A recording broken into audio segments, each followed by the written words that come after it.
right, so here comes the two-point conversion right here for the Phoenix. Just a gun look with a slot to the right side.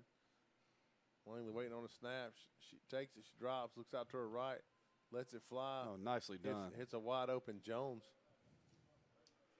And she just trots in the end zone. It's easy. Pitch and catch right there, Coach. Easy pickings right there. I mean, that was just, you know, nice little speed out. Nice little 1, 2, 3 and throw.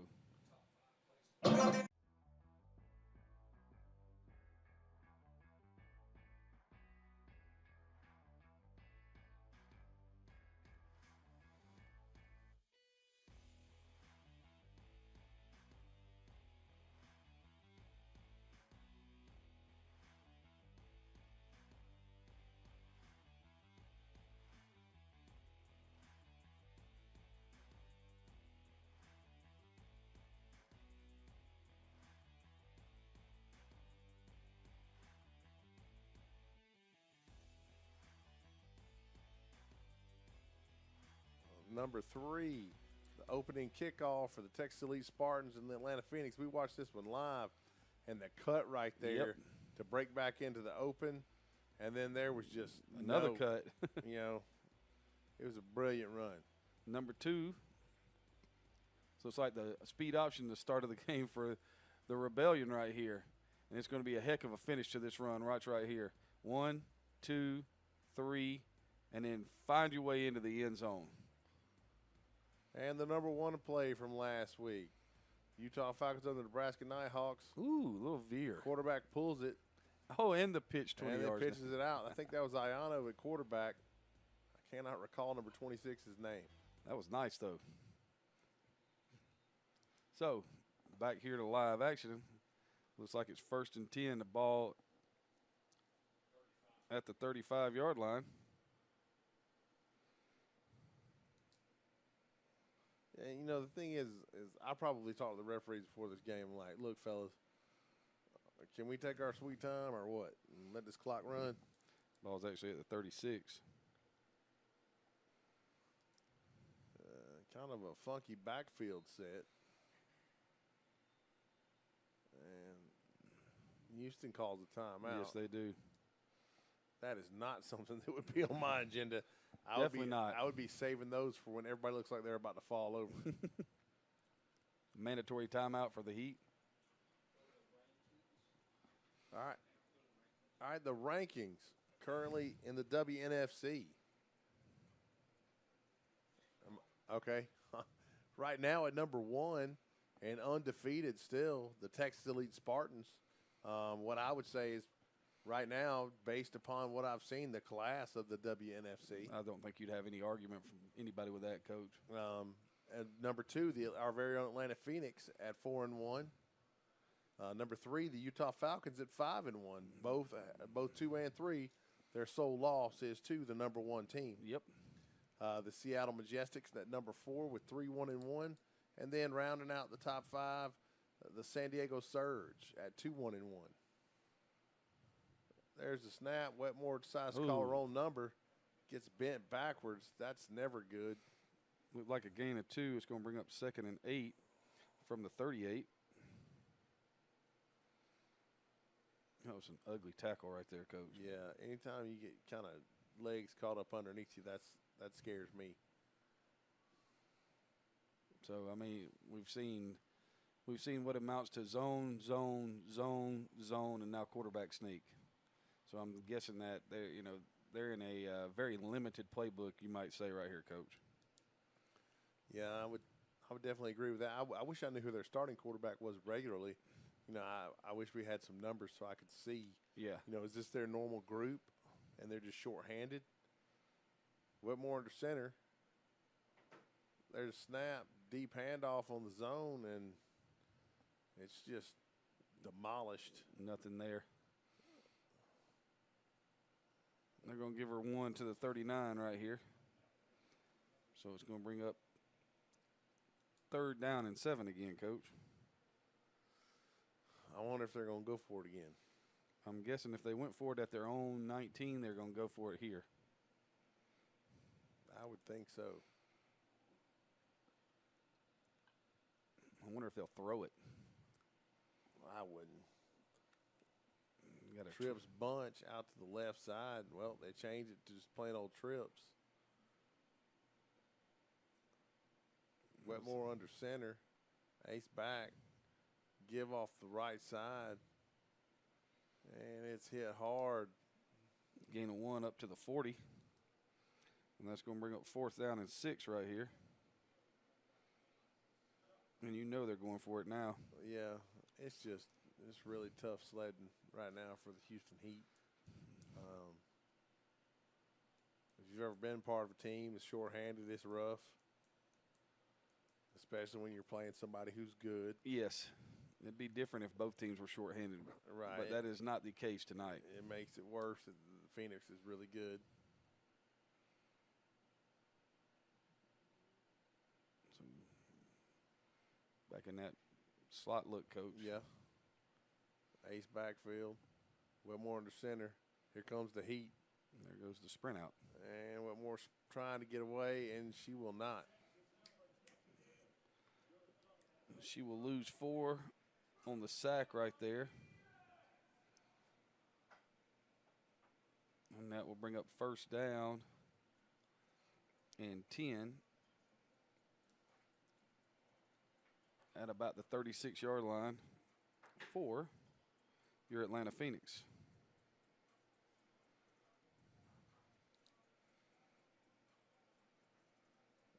And Phoenix got a short field again. Think it takes longer than one play to score this time? No, I don't. I know. That's what I'm saying. So right now we're going to, see if they decide to diversify any or if they just stay with the same thing they had last time. I'm guessing toss again. Yeah, I mean, you got trips bunch. Or counter maybe. Yeah.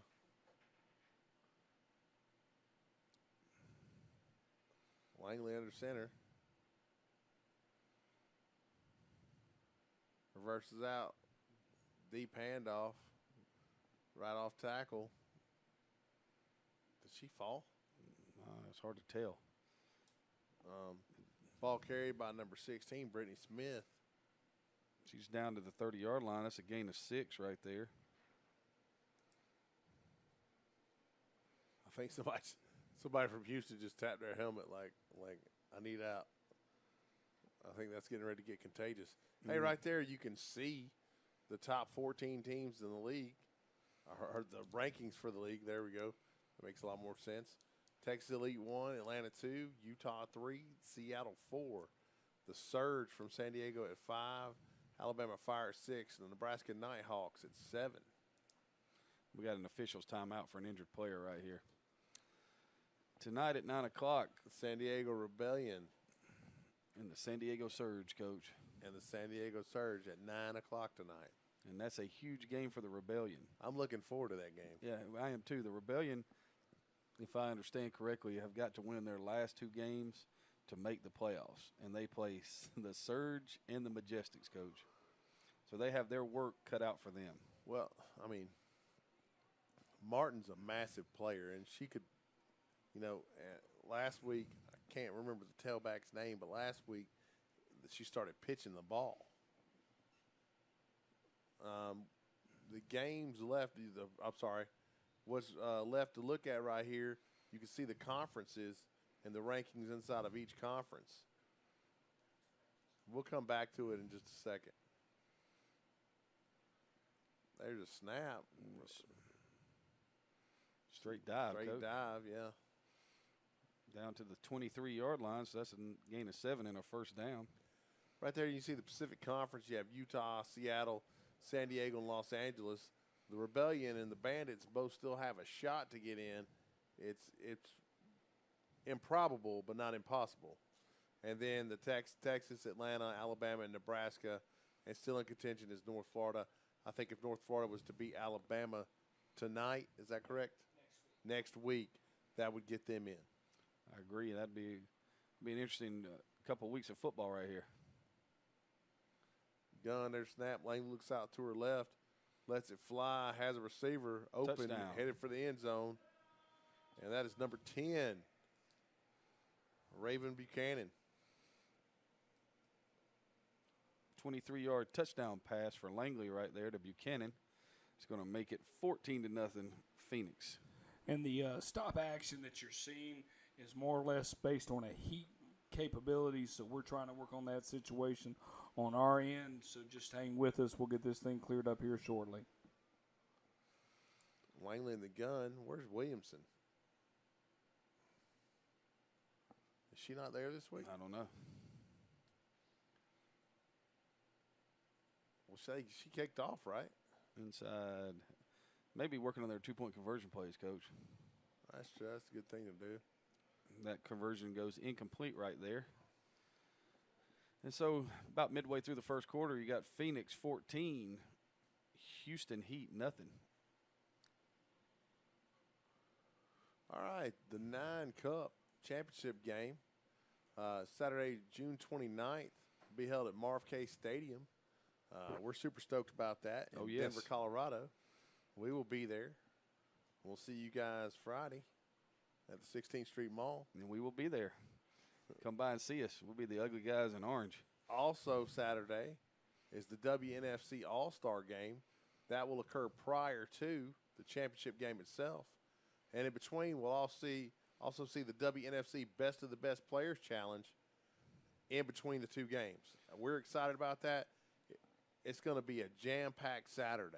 It should be a lot of fun, Coach. You know, when we were talking about it, we were like, man, we're going to have to work our tails off, but it's going to be a hoot. Oh, yeah, and, you know, we look forward to meeting everybody and getting to meet the players and do some interviews and do some breakdowns. Talk to coaches. And, you know, you get to do all that stuff that, you know, you can't really do because where we broadcast from, we really don't always have access to everybody, you know, and I would love to get some players' takes on things. Yeah. And hopefully we'll get a chance to really sit down with everybody and just kind of hash things out about the league and the advancements they've made.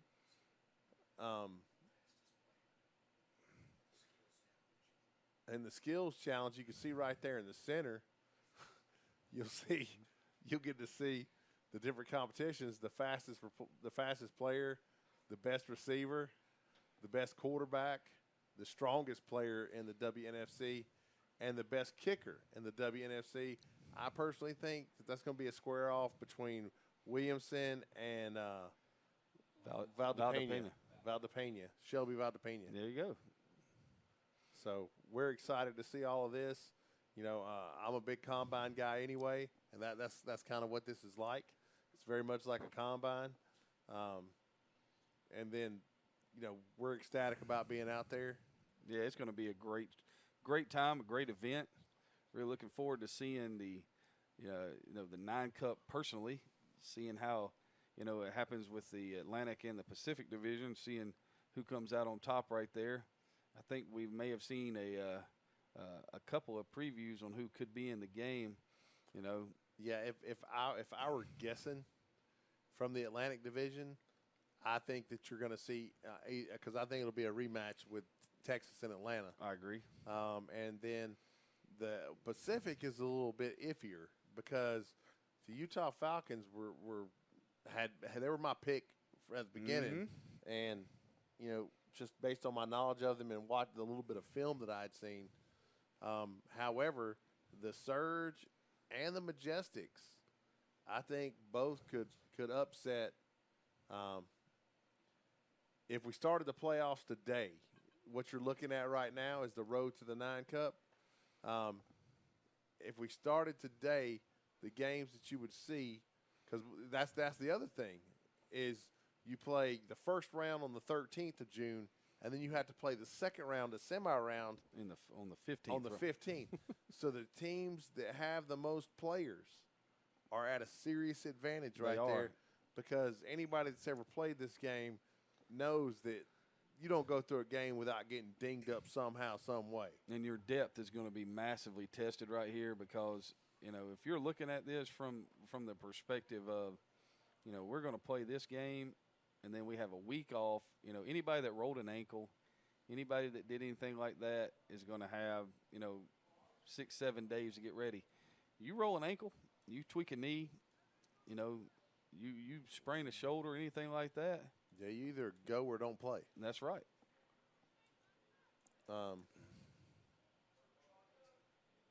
It's 1st and 10. We're back to action right here. Wetmore under center for the Heat. Looks like there's a conversation right there between she and the tailback. Wetmore drops, throws the ball out. It's going to miss its mark. That's the first pass attempt tonight. Now, they might be calling, I think that maybe they just called a Heat timeout. I can't tell. Everybody dropped the sticks. I don't.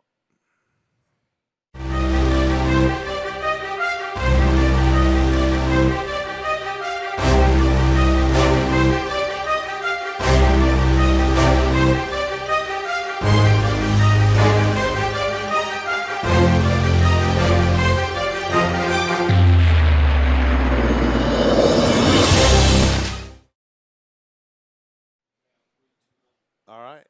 Now, while we're taking a little break right here, we're getting ready to start the second quarter of the game. You can see if the playoffs started tomorrow in the Pacific, you would see the Bandits and the Silver Stars at that number 4 spot on the top side. Is that? Okay, I was trying to. Okay, that's my bad. I misread. Okay, what you're seeing on the screen, you have Pacific down one side, Atlantic down the other.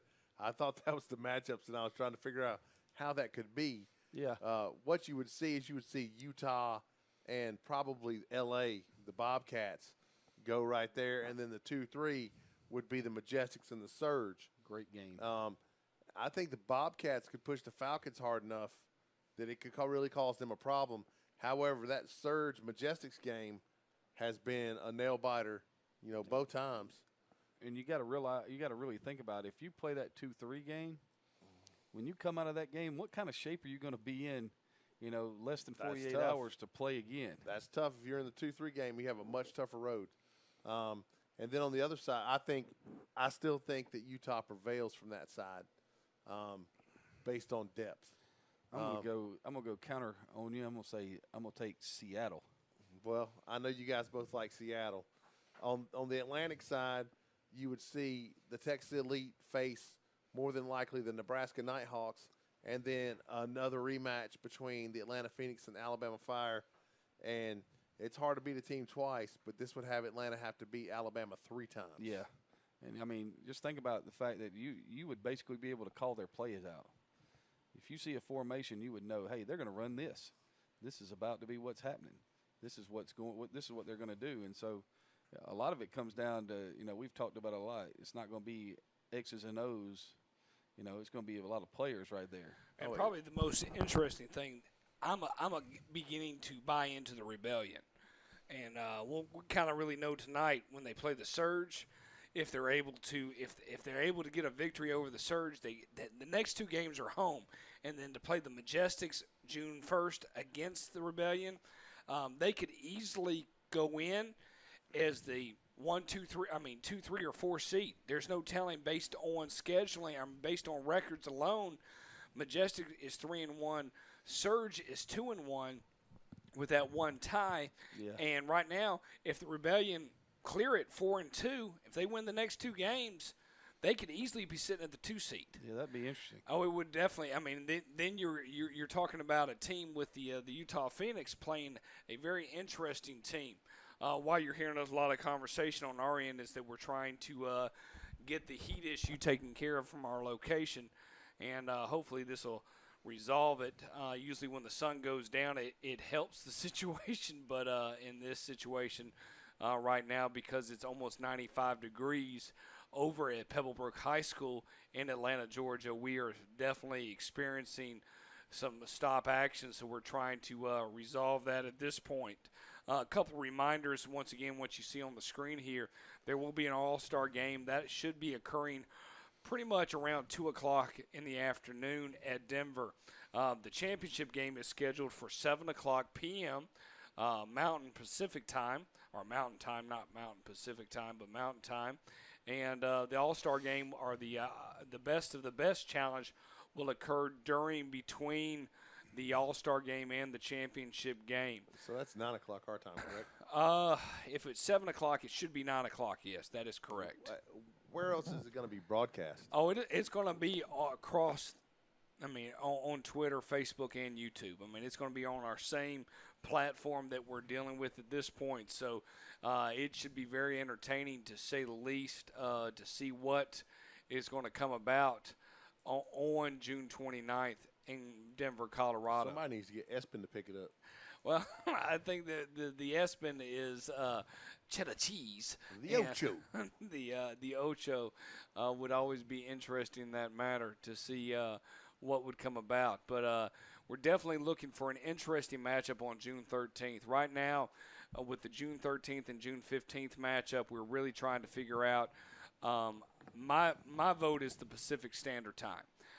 The Pacific teams over in L.A., those two games on the 13th will be, to me, the premier games. I don't believe Atlanta or Texas Elite will have issues with their 13th game, their semifinals. Where's the tournament for the Pacific being held? In Los Angeles. Okay. So, I mean, for everybody, it's pretty easy in that sense for them to get out there to do that. It's funny that both of them are kind of out west. Oh, they are. I mean, well, right now, if we were to throw up the map on the screen, we would easily see that the majority of the teams are in that out west perspective. It's one of those, hey, I wonder what's going on in that direction. I would imagine after this season, though, you're going to see some teams from the East Coast jump ship with whatever league they're in to try and get into the WNFC. I think we can hope for that. It's one of those ones. This season only being 9 weeks long, we're at week 8. We're about to finish up the 9th week. It holds so many different equations of what teams out of the WNFC will be returning and what new teams will be coming in. It's one of those, hey, I wonder what's going to happen. And is everybody able to survive? It's pretty interesting when you talk about a league perspective, that only really 3 teams haven't won a game, and one is the Houston Heat, that we're in the middle of a broadcast with. And once again, we apologize for the delay. Right now, we're just trying to make sure that we can figure out if we can stop action based on the Heat. And also the Las Vegas Silver Stars at 0-5 and the New Orleans Hippies. The thing that excites me the most is next week, June 1st, 8 o'clock Eastern Standard Time, 7 o'clock Central. Probably won't have this game on the air, but the Hippies play the Heat. The battle of the winless, but somebody's going to come across in the last game of the season with a victory. Unless they tie. All right, there, Negative Nelly. Nope. We'll call you Debbie Downer tomorrow. Wah, wah, wah. What about the Prowlers?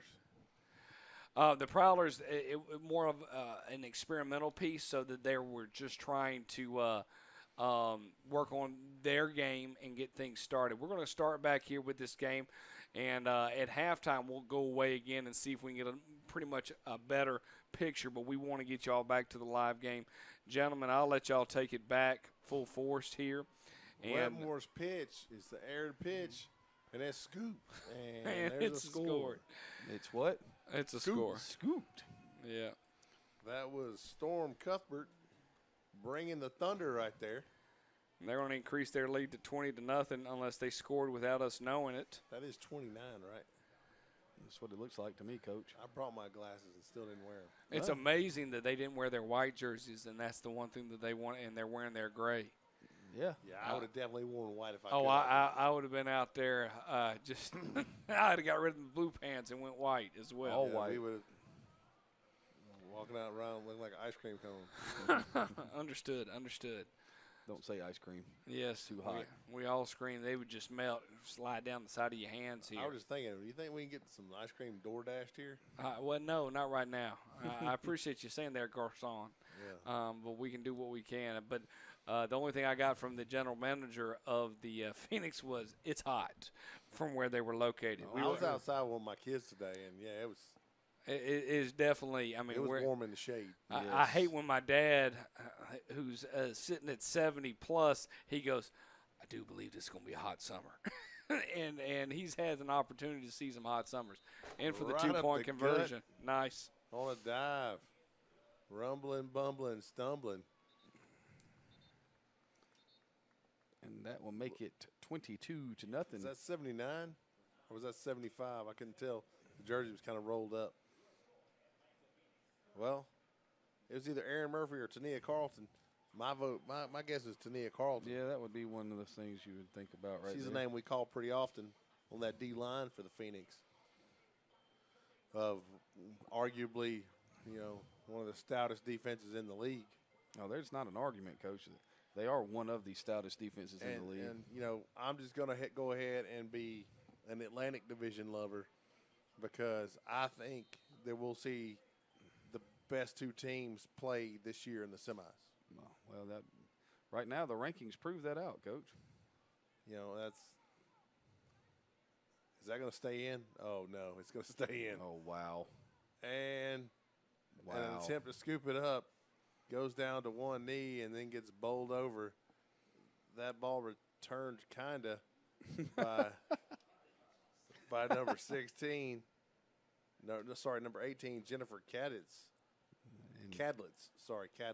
And Houston will take over at their own, should be the 4. Well, they're nice. They're going to put it on the 5. They did put it on the 5. I would have done the same thing. Yeah, forward progress. If it can go wrong right now, it's going wrong for Houston. So the Phoenix are currently running roughshod over the Heat. In the heat. In the heat. And they're on that turf, and it gets warm. Ooh. Man, it gets warm on that turf. I got news for you. I am not looking forward to our first endeavor on the turf this summer, especially not if it's going to be as hot as they say it is. They're talking about triple digits next week. That's what I hear. I've had the soles of my shoes actually melt out on the turf, where you go home and your shoes are smooth on the bottom. It's not a good thing, especially for me because I wear flip-flops most of the time, and my flip-flops being smooth on the bottom is hazardous when I'm in the store. Wetmore under center, ace backfield. There's a snap. She's trying to get out of the end zone. She makes it, but she's met by everybody on the Phoenix team.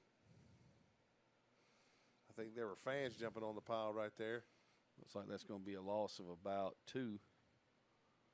Yeah, I would not go with a deep handoff if I were the Heat. I'd be looking for something that's going to hit quick, some sort of trap or some sort of misdirection. And we say that we truly have no idea, what they have on their front that has actually played an offensive front before. Yeah, I have no idea what their normal lineup looks like, so it's hard to say. It's hard to run a trap when nobody knows how to do it. So back to action here, 2nd and 12 at the 3. Wetmore under center. And deep handoff right there, and she's met immediately. That's number 37, Marcia Johnson. It's going to be a loss of 1 down to the 2-yard line. Oh, no. Got a Houston player down. And then there were 11. Yeah, if I was an offensive lineman on that Houston team, I would absolutely take this opportunity to take it behind and just go ahead and rest for a minute. But while we're on a break right here, let's talk about last week's results.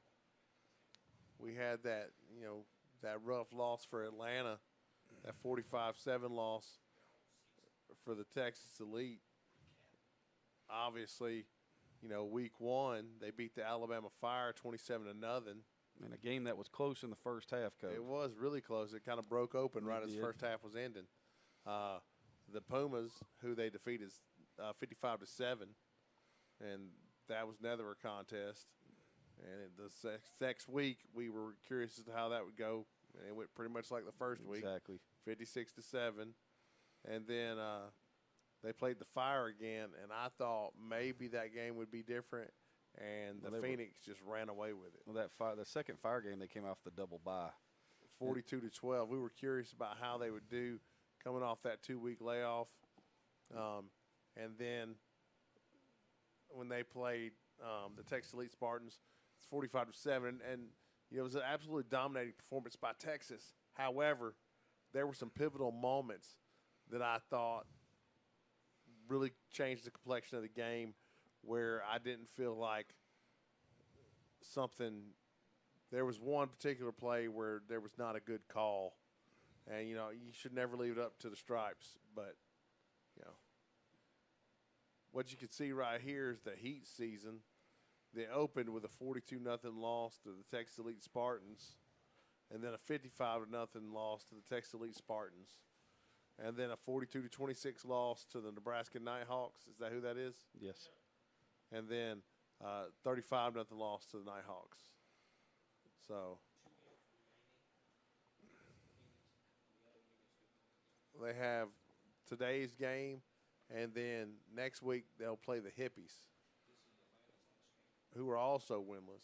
This will be Atlanta's last regular season game. Atlanta's guaranteed a playoff spot, though. So Atlanta's guaranteed the 2 seed as long as they win right here. Well, I can't imagine how yes, that's they're not going to happen. guaranteed the 2 seed period because they've beaten everybody else in their, In their side, yeah, with the exception of the Texas Elite Spartans. Wetmore under center, and she took a knee. That wasn't Wetmore. I apologize. That was number 18. That was Jennifer Cadlitz.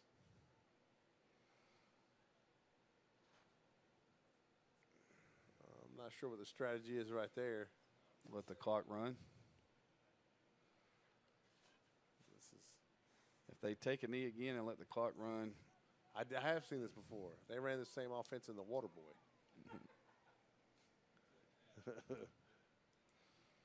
They're struggling. Cadlitz is under center. Looks like they're going to go ahead and take a delay right here. If you take the delay, it's only half the distance to the goal. So, I mean, well, there she goes. She's under center. There's snap. She quickly kneels down.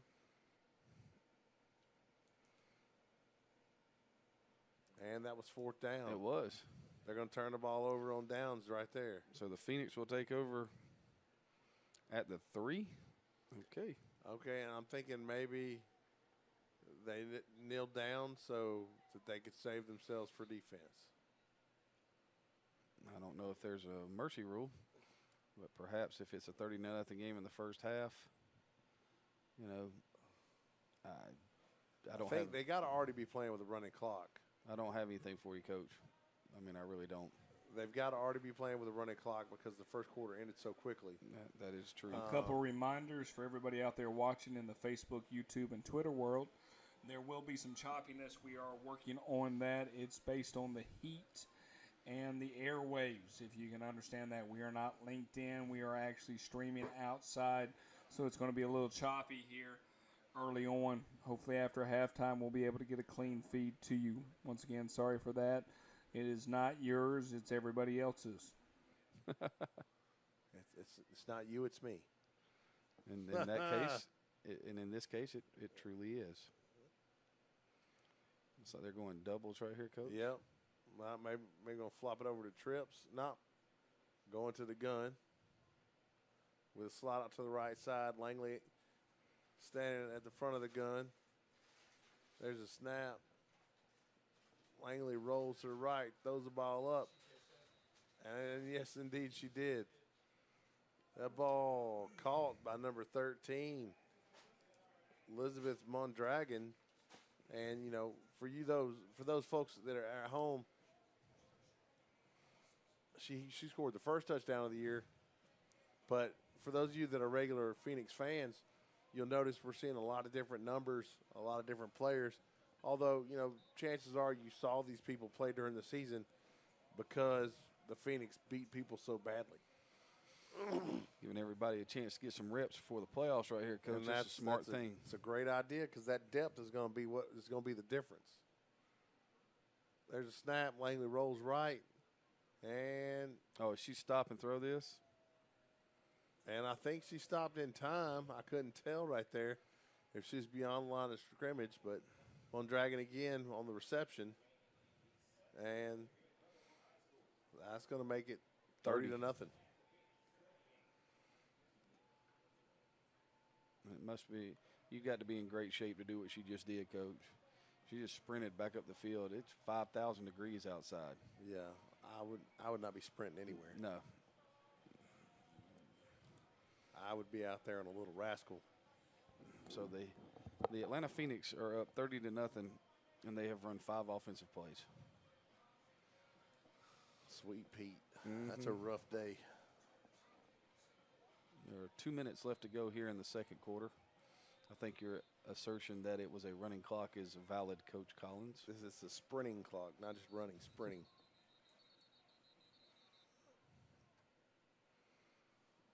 I think, so you call fair catch? I think it was a penalty on the kickoff. Oh.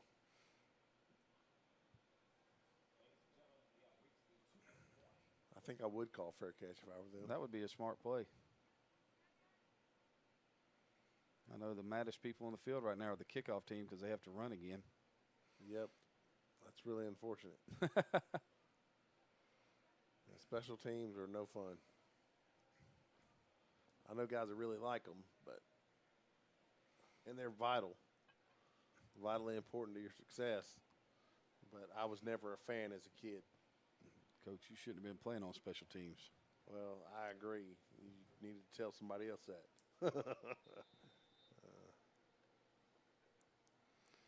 No comment. Yeah. There's the kick. And it's fielded at about the 23-yard line. She's going to head out of bounds. Going to be marked out around the 28-yard line. That was Cadlitz on the return.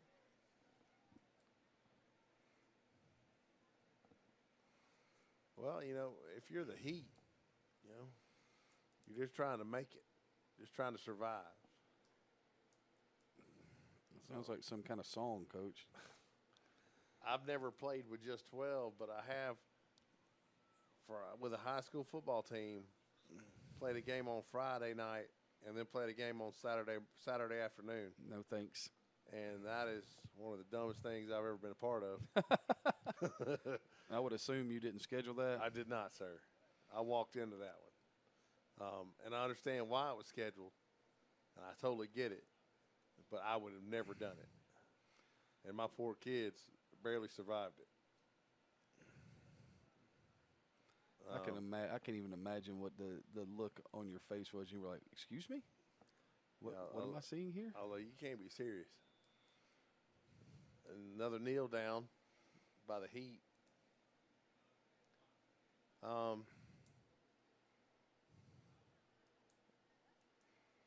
I guess I'm glad the Heat, had the integrity to show up. I am. To come all the way to Atlanta, knowing they were only going to have 12 players, and to still line up. And that takes guts. It does. A lot of intestinal fortitude. It would have been real easy to put this one in the bag. Right here, you could see the Pacific and Atlantic Conference rankings. The points per game scored. What's the next column?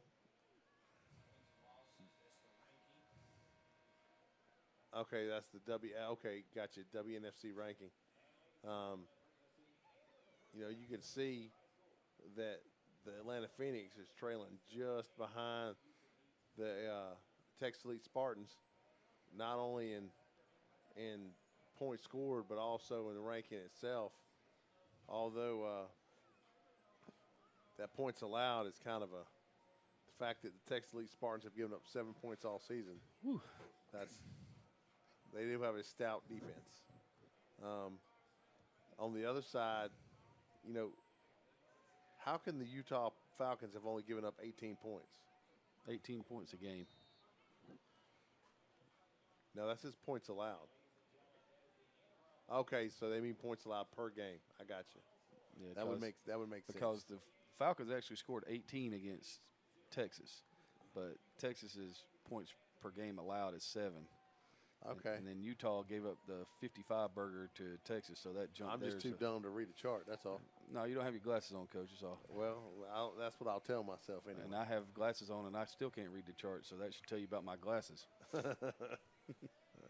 I'd buy some new glasses, but you know. My glasses and my cars function about the same, as in they don't. Does Adidas make glasses?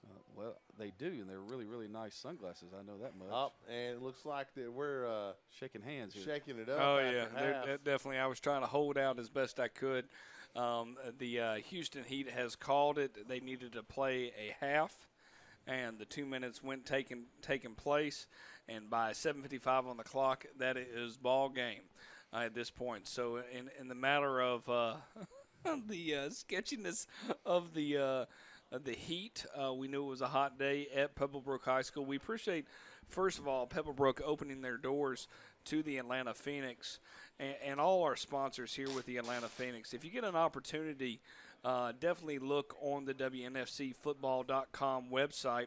What you see up here is next week's schedule.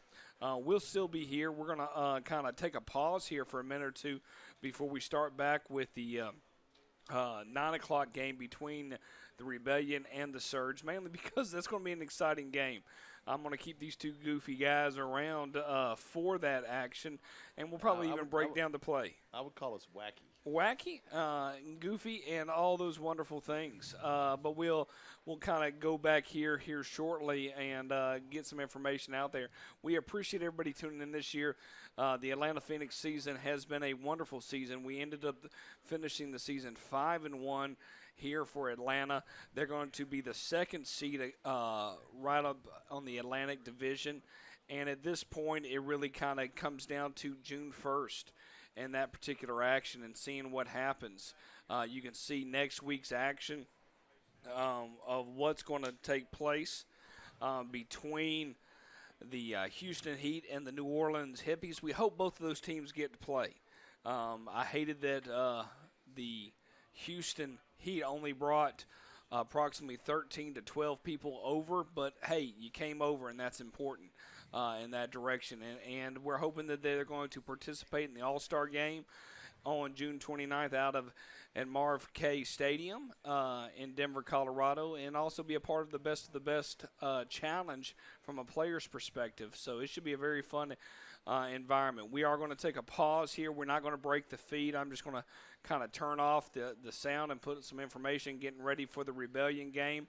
Rebellion versus the Surge does not start until 9 o'clock Eastern Standard Time. That's 6 o'clock Pacific Time. So hang with us. Thanks again. Sorry for, once again, a short game, mainly based on the heat. And I think the lack of participation on that part. But we're a growing league, and that's one of those things that you deal with. I'm Bo McMichael with Adam Collins and Craig Chapman.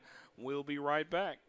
Getting ready for a huge matchup tonight between the San Diego Rebellion and the San Diego Surge. Joined by my buddies here, Bo McMichael and the greatest color guy in history, Craig Chapman. Thank you so much, Coach. This was like the first game we saw this year. It really was.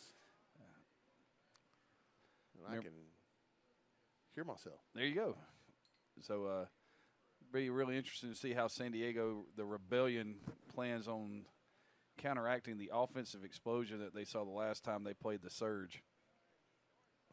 I also think because that, you know, the Rebellion has decided they're going to pitch the football. That changes the complexion of things. It does, because you can't just focus in on Martin now.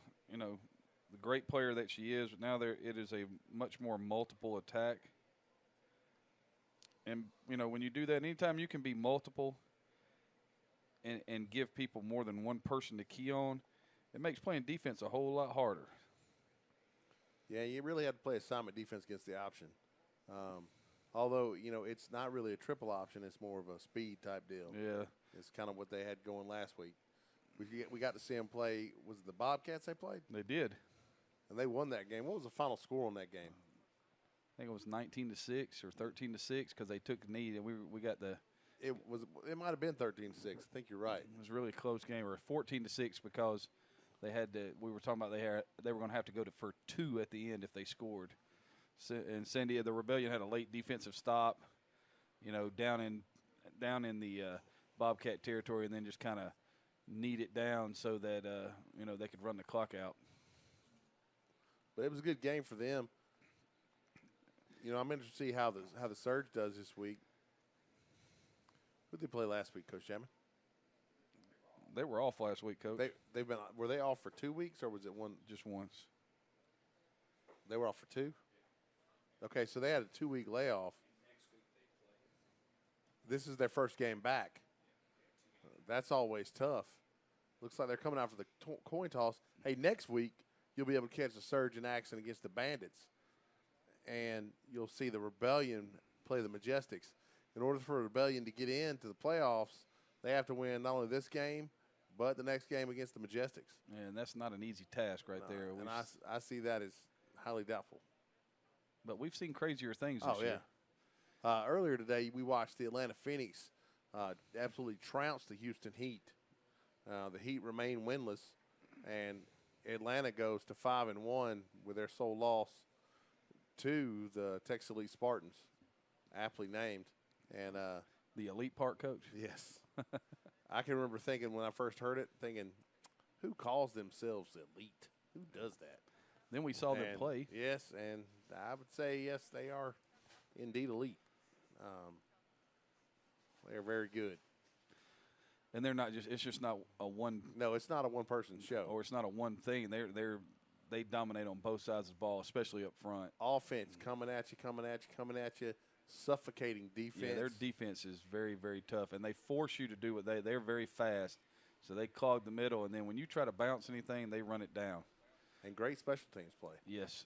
I mean, they started off last game, 90-yard turn. It's time turn. to make a call here. Tell me who's going to win the game between the Surge and the Rebellion. Last time they played was week 1. Seems like 300 years ago based on how long this season has went on. And we're not 8 weeks in, but it was week 1 that these two teams faced off. We'll throw that schedule up here in just a minute. Actually, I can throw it up here. No, you can't. But who's going to win the game here? Give me a call here between the Surge and the Rebellion. Round 2. Adam, what do you think is going to happen? I'm going with the Surge 35-28.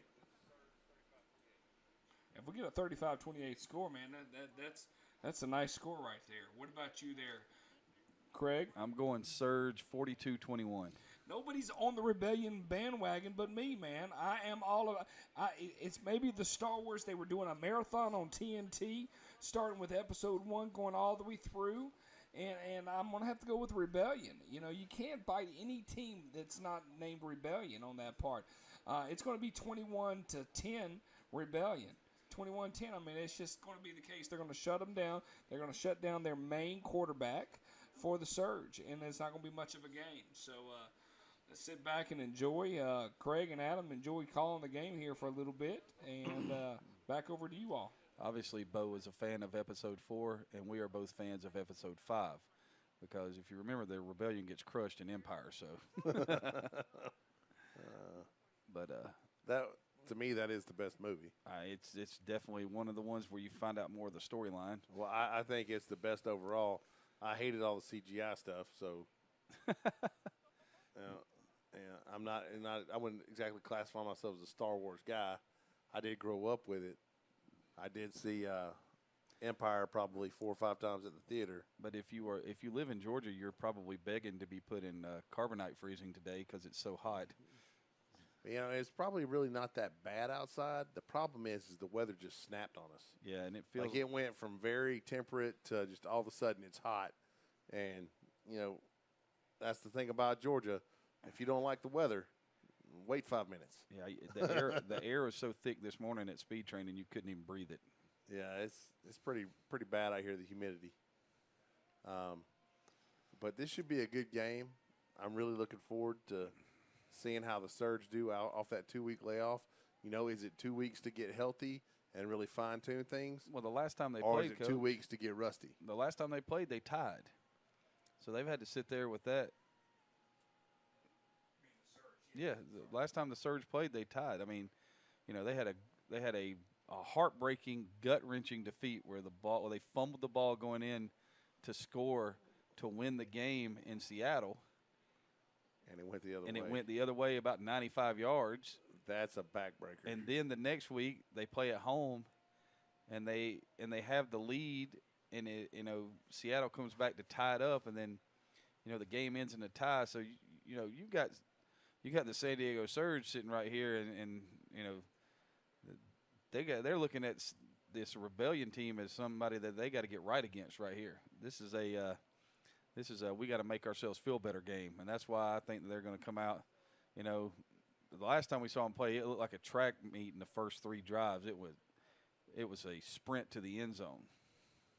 Hey, right here you can see the results of the Rebellion this season. That first game against the Surge, they lost 42-14, and then they lost 20-14 against the LA Bobcats, and then beat the Silver Stars. Thank you. Silver Stars 32-12, and then beat the Bobcats 13-6 last week. So you can see, I mean, if you look at, you give up 42, and that number has gone down every week. So, you're looking at a chance to see how much this defense has improved since week 1. So, looks like the Surge are going to receive right here, Coach. Low spinning kick. Going to take a nice hop. Be picked up about the 15-yard line. Being brought back around the right side. Going to be run down. Looks to be about the 40. That was number 21 on the carry for the Surge. Dina Guidry. Guidry's return will be stopped at the 37-yard line and bring up 1st and 10 from the Surge right there. I'm sorry, that's probably Deanna. Okay. That could be Dina, though. I mean, I guess it's all a tomato and stuff, I don't like tomatoes. The 28th? I'll ask her. And there you go. We'll have a chance to sit down. I imagine she'll be there either as a team or possibly as a member of the Combine or the All-Star team. And that's a great thing about this Pacific Conference right here. Everybody is still in play. I mean, everybody's still in play to get to the 9 Cup. Here comes motion out of the doubles. Jet coming around the left side. They got it. She's got the edge, and she's got some room. She's going to be run out. Nice. That carry by number 10 for the Surge. C.J. Collier run out by number 21, Susan Leary. 41, Katie Ott. They call her out of bounds at the 44-yard line. So that'll be 1st down and 10 right there for the Surge. Right there you can see the Atlantic Conference and Pacific Conference rankings. We'll come back to that in just a minute. They're getting on the ball pretty quick. Doubles look. Here comes motion from right to left. And it's the give on the Jet again. She looked like she might get the corner right there, but they close in. Carry again by number 10, C.J. Collier. Brought down by a host of Rebellion players. All right, Coach, got your conferences up here again. All right, hey, right there you can see the points scored per game, average points allowed, and then their ranking in the WNFC, as well as their win-loss out to the side. Leading the conference, the Pacific Conference, is Utah, and, of course, closely followed by the San Diego Surge. And I look forward to that game. I think that will be the semi-game for them. I agree. Same look. Motion again. Counter. Fake. Fake on the Jet in the zone, back to the right side. Sniffed out pretty quickly by the Rebellion. That play's timing was all screwed up, Coach. Yep, number 47, Martin, came flying in there. Right there you can see the conference race. You can see if the playoffs started today who the top 4 teams would be in both the Pacific and Atlantic conferences. But then you can see below those both who's still in play, who can possibly still get in. Some of these teams still control their own destiny, like the Rebellion. First 3rd down attempt tonight for the Surge. There's the Jet. Give right up the gut on the zone. Not much. Maybe a gain of 1 right there. They really going to stick with this thing. See, I thought they had the jet. They did. There ain't no thought, Coach. They had the jet. That was one of those things. I don't know what they were thinking about right there, but it's going to bring up 4th down and 9 right here. I still think if you motion from left to right and run the wide side of the field, where's Martin? She's always on the offensive left most of the time. It looks like she's over here this time. That's why they're going that way. Exactly. Quarterback drops, lets it fly. Incomplete. It's going to be off the mark. Good job by the Rebellion to hold right there. Right there, you can see the overall rankings for every team in the league, with Texas Elite at 1, Atlanta 2, Utah 3, Seattle 4, the Surge at 5, the Alabama Fire at 6, Nebraska 7, the Bobcats at 8, the Rebellion at 9, North Florida at 10, Denver Bandits 11, the Houston Heat at 12, the Silver Stars at 13, and the Hippies at 14. Coach, after that first explosion play, they had a 19-yard gain and a 1st down, and then after that, nothing. I mean, I don't know if it's scripted or not, but you might want to come off script if that's the way it's going to be. Doubles. Here comes speed option. There's the pitch. And there's a lot of room. And she's got some room to run right there. Nice carry by number 35 for the Rebellion. That's Mercy Scott. She had a big game last week because, that's the thing is as big as Scott is, hey, the road to the 9 Cup right here, you can see the Atlantic teams down the right side and the Pacific teams down the left. They'll play the first round on the 13th and the semis on the 15th 2 days later. And then, of course, the 9 Cup will be on June 29th in Denver, Colorado at Marv K Stadium. Back to action. Bunch trips to the right side. They are covering 3 with 4, Coach. Do you see that? I do. And they still go that way, though. Mercy Scott's going to get pushed backwards. A long way. And she's run out of bounds. Nice play right there by number 63 for the Surge to quick penetration by Jessica Cable to get in the backfield and really kind of make her bubble out and have to run away. Loss of 7, going to bring up 2nd down and 17 right there. Hey, right there, just so you know, Saturday's going to be an awesome day, June 29th. We'll start out with the WNFC All-Star Game, and that will quickly be followed by the WNFC Best of the Best Players Challenge, where we'll get to see who's the best quarterback, who's the fastest, who's the best receiver, who's the strongest, who's the best kicker. Yeah. We'll get to see all these. It's very combine style. And then, of course, the finale of the day is the 9 Cup championship game at 7 o'clock that night. We're going to be lucky enough to get to do all 3. That's right. We're going to be there for all 3. They don't have enough people on the ball right here. This is illegal formation. Trips left. Carry by Martin. Just right up the gut. Get back a little bit of what they lost there. Looks like she gained about 4 right there. It's going to bring up the first 3rd down of the night for the Rebellion. And I'm going to tell you right now, that formation still isn't legal. Well, yeah.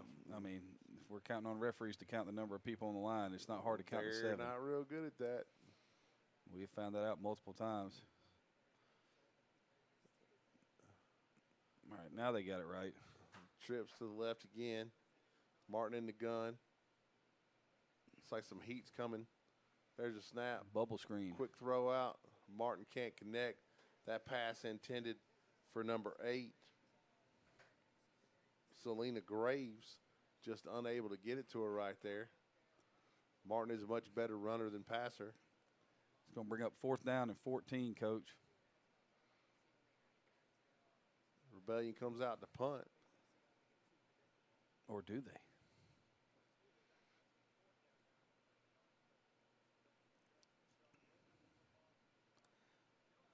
So I guess we're going to get this is actually, they didn't have to draft anybody. That's impressive. Low kick. Takes a funky bounce. It's probably good. Doesn't allow a return. And when you talk about funky, that thing just set. Yes, it did. Yeah. And, I mean, they're playing in San Diego, so you got to wonder about the temperature. Once again, we're Score 58 Network. I'm Bo McMichael with Adam Collins and Craig Chapman feeding into the San Diego Rebellion broadcast, which they just do a great job. I've been impressed with their whole setup from day one. Talking about the Surge and the Rebellion here, they've done a great job overall-wise. This game holds major playoff implications. When you talk about a team, if they can get hot right now, my vote is Rebellion on their hotness. Go ahead, gentlemen. All right, here I goes appreciate motion you giggling on my from right hotness. to left. The Jet, They got the corner again. She ain't number gonna get it. 93, turned it back. Nope. She's not able to get there. That was a great job Y'all can be pro Surge all you by want. number 93 for the Rebellion. Crystal Stokes, she had a big game last week, had a couple big sacks. She did a great job of making the Jet bubble. That's one of the things about the Jet. If you can ever make the Jet bubble back, if you can make them have to run backwards and then try to run forward, like you almost always stop that play. She did make it bubble back. They still gained 3, so it'll bring up 2nd down and 7 right here. You know, we've seen the same setup and the same action on every play, Coach. When is the play action coming off of this? Well, I'm thinking the quarterback keep, Listen, where you get jet zone quarterback. 10 minutes remaining here in the first quarter. Here comes motion. Quarterback drops. Oh, no. Quick throw out to the right side. Everybody's there. Who? Everybody. Or from where I'm from, everybody. Everybody was definitely involved in that tackle. Melanie, that pass caught by Melanie Quijano. Good job on the name. And brought down by number 44, Elliott Wynn, who also had a big game last week, not only defensively but in returns for the Rebellion. -4 on that catch, so it's going to bring up 3rd down and 11 right here. And we right try now, to have as few negative passing plays as possible. yeah, I'm not a big fan of throwing it backwards. Now, I will throw a screen, and Coach Collins knows this. I'll throw a screen. You and have to block for the screen, though. Doubles. Guidry in the gun, motion from left to right. She drops, looks across the middle. Oh, pressure. She's holding the ball. Too She's long. got some people bearing down on her, and I think she's going to be sacked by Wynn. She actually gained a yard or so. Okay, she's just tackled by Wynn then. Number 42? 44? Sorry. That's Elliott Wynn. You're That's on gonna point, man. You sound like you're ready for a championship game. Yeah, There, bud. well, You know it, buddy. he's Well, excited. It helps that I watched them play last week. It did, and that's why when I got excited about that, and we're even going to get this game next week, Eastern Standard Time, 9 o'clock, 6 o'clock Pacific Time. The Majestics are heading over to the Rebellion, so that should be just a great game. We're going to be able to televise, realistically, 3 games. We'll get this punt through here for the Surge, and I'll talk a little bit about that.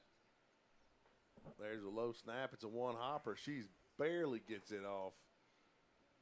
Hammers it. And Oh. then, Oh, you should have fair caught that. No flag on the play right there. wow. Wow is indeed. That ball caught by number 7 for the Rebellion. Great job, number That's 7. Lanika Manning. But she is absolutely railroaded by number 22, So Roberson. Going into week 9, you're going to be able to see the overall schedule. The games that we'll be able to telecast, Alabama Fire versus North Florida Pumas, they'll have major implications from a playoff perspective. If North Florida is able to come up with a victory against the Fire, that could really possibly knock out the Nighthawks. It all really depends on how things play out. We're rooting for the Houstons and the Hippies to get their first win. The Houstons? On the Houstons. You're so The funny. Heats. I'm going to go back to this game here in a minute.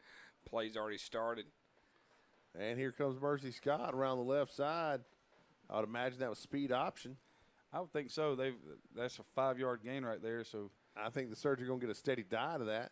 well, they've run it twice for 16 yards, Coach. I would think I'd run it till they stopped it. Looks like she was tackled by number 22, Roberson. We'll get a game starting at 7 o'clock against North Florida and Alabama.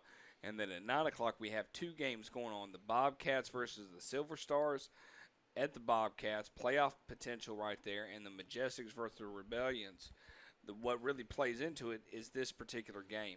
If we have a victory by the Rebellion, that game against the Majestics is huge. If for some reason the Surge are able to hold serve, then that game is just realistically protocol. Oh, wow. Martin on the give right there. Looked like they pulled the backside. They did. Little wrap play right there. Big number 73 leading the way. Gain for of 2. Scott. Going to bring up 3rd down and 3 right here, Coach. That's a new little wrinkle. I don't remember seeing that last week. Nope. And here's the funny thing. This game is the polar opposite of what we saw the first time. Oh, it was running up and down. Yes. It was. The Surge scored the first 3 times they touched the ball in that last game. And, we went to halftime. I think it was 21-14 at half. And then the Surge pulled away in the second half. But right now, it's a defensive battle. I'm guessing Martin up the middle. 3rd and looks to be about 3. No, I'm sorry. I stand corrected. Martin off the right side. Yeah, for a gain of about 7 and a 1st down. So right now it looks like all of our prognostications, it looks like Bo is the one that's on point because the Rebellion are kind of dominating this game right now. It's all about consistency, and like what you said, Coach Collins, to begin with, Adam, that the Surge hadn't played in 2 weeks. It's going to take them a quarter or 2 to get things started. Oh, yeah, you got to withstand the flurry. That initial flurry, if you can live through that. Uh-oh. Little counteraction, and there goes Scott down the middle of the field, dragging folks. Wow. Another 1st down. Well, she was able to hit that hole right there and get some additional I mean, art. Second level is huge. Even without the puller. They didn't even need to pull it. No. Next thing you know, she's on the 20-yard line. 16 yards and another 1st down. And an impressive drive right here for the Rebellion. And it really looks like San Diego, the Surge, has no idea what's coming. No, in your 5 minutes left to go here in the first quarter. And it's been basically the same formation for the Surge all night, the Rebellion being much more multiple. There's a snap. Same play. Give right up the gut to win. Quick penetration, though, kills that. I'm sorry, to win to Mercy Scott. Early on tonight, 7 o'clock kickoff, we saw the Atlanta Phoenix take on the Houston Heat. What could have been a possible and very enjoyable matchup, the Heat actually was outmanned, outplayed in the sense of that they only had brought 13 people to the site. So by halftime, the game was called 27-0 in favor of the Phoenix. That's only 2 games on tap tonight, so this is our second game of our doubleheader. Speed option to the left right here, Coach. I would think so. There's a snap. I'm so glad y'all weren't right. That She would just drops. freak me out. Rolls right. Nice Martin catch. next. Nice. Better And she was tackle her. about to stay up. She was. Number 7 on the reception for the Rebellion, Lanika Manning. I'm going to type in the old weather app and see what's the temperature like since we're burning up here in hot Atlanta is where we're located out of. I want to find out what the temperature is over here in San Diego. Speaking of, if there's anybody that could get me any wind, it'd be greatly appreciated. Now, have you ever been to San Diego, Coach? I have never been to the West Coast. Okay, Coach, this can't be right, but it's saying it's 66 degrees. That's about right. Oh, wow. I've never been further than like Iowa. Okay. So, And there goes Martin. Martin's give her gonna 6. score. Give her 6. Give her 6. Touchdown. Touchdown. She's in there. Yes. Go Rebellion. Rebellion. I mean, and just Rebellion. she is a woman among girls. Resistance You know. is futile. When she's Rebellion will win. when she's running the ball, I tell you, she's a force to be reckoned with. Yes, she is. Could be the force be with you, Yeah. since we're on a Star Wars theme tonight. That's a 7-play drive, 50 yards for the touchdown. Rebellion up 6-0 here as we're under 5 minutes to go in the first quarter. Don't have a lot of viewerships today. I'm sure that guy was out walking across the field. Look Yeah, at the size of that injury. grill. That's what I'm talking about. Squirrel moment for you, Coach. It was a squirrel moment. I apologize. You did a good job. There was a on grill that. that came up on one of the other screens, and it was literally, it had to be like 15 feet across, and it had sides coming Whoa. off of each one. We got the NBA playoffs playing on one screen. We got the Atlanta Braves versus the St. Louis Cardinals on another. Y'all are doing a great job just watching your game. I love to grill. Yeah. Like, it's one of my favorite things in the world to do. I'm trying to learn. That's why they were walking out there. I am. I'm trying to learn. Hey, when we do this, let's. I'm going to tee in right here. Talk to us a little bit about the top 5 plays. Coming in at number 5, Utah Falcons. Big gal rumbling down the field after a little pass reception right there. Nice hands. And she is rumbling, bumbling, stumbling. It doesn't matter what color jersey you got on. You better get out of the way. Utah's got some big backs. Coach And what about number 4? Play number 4 right here.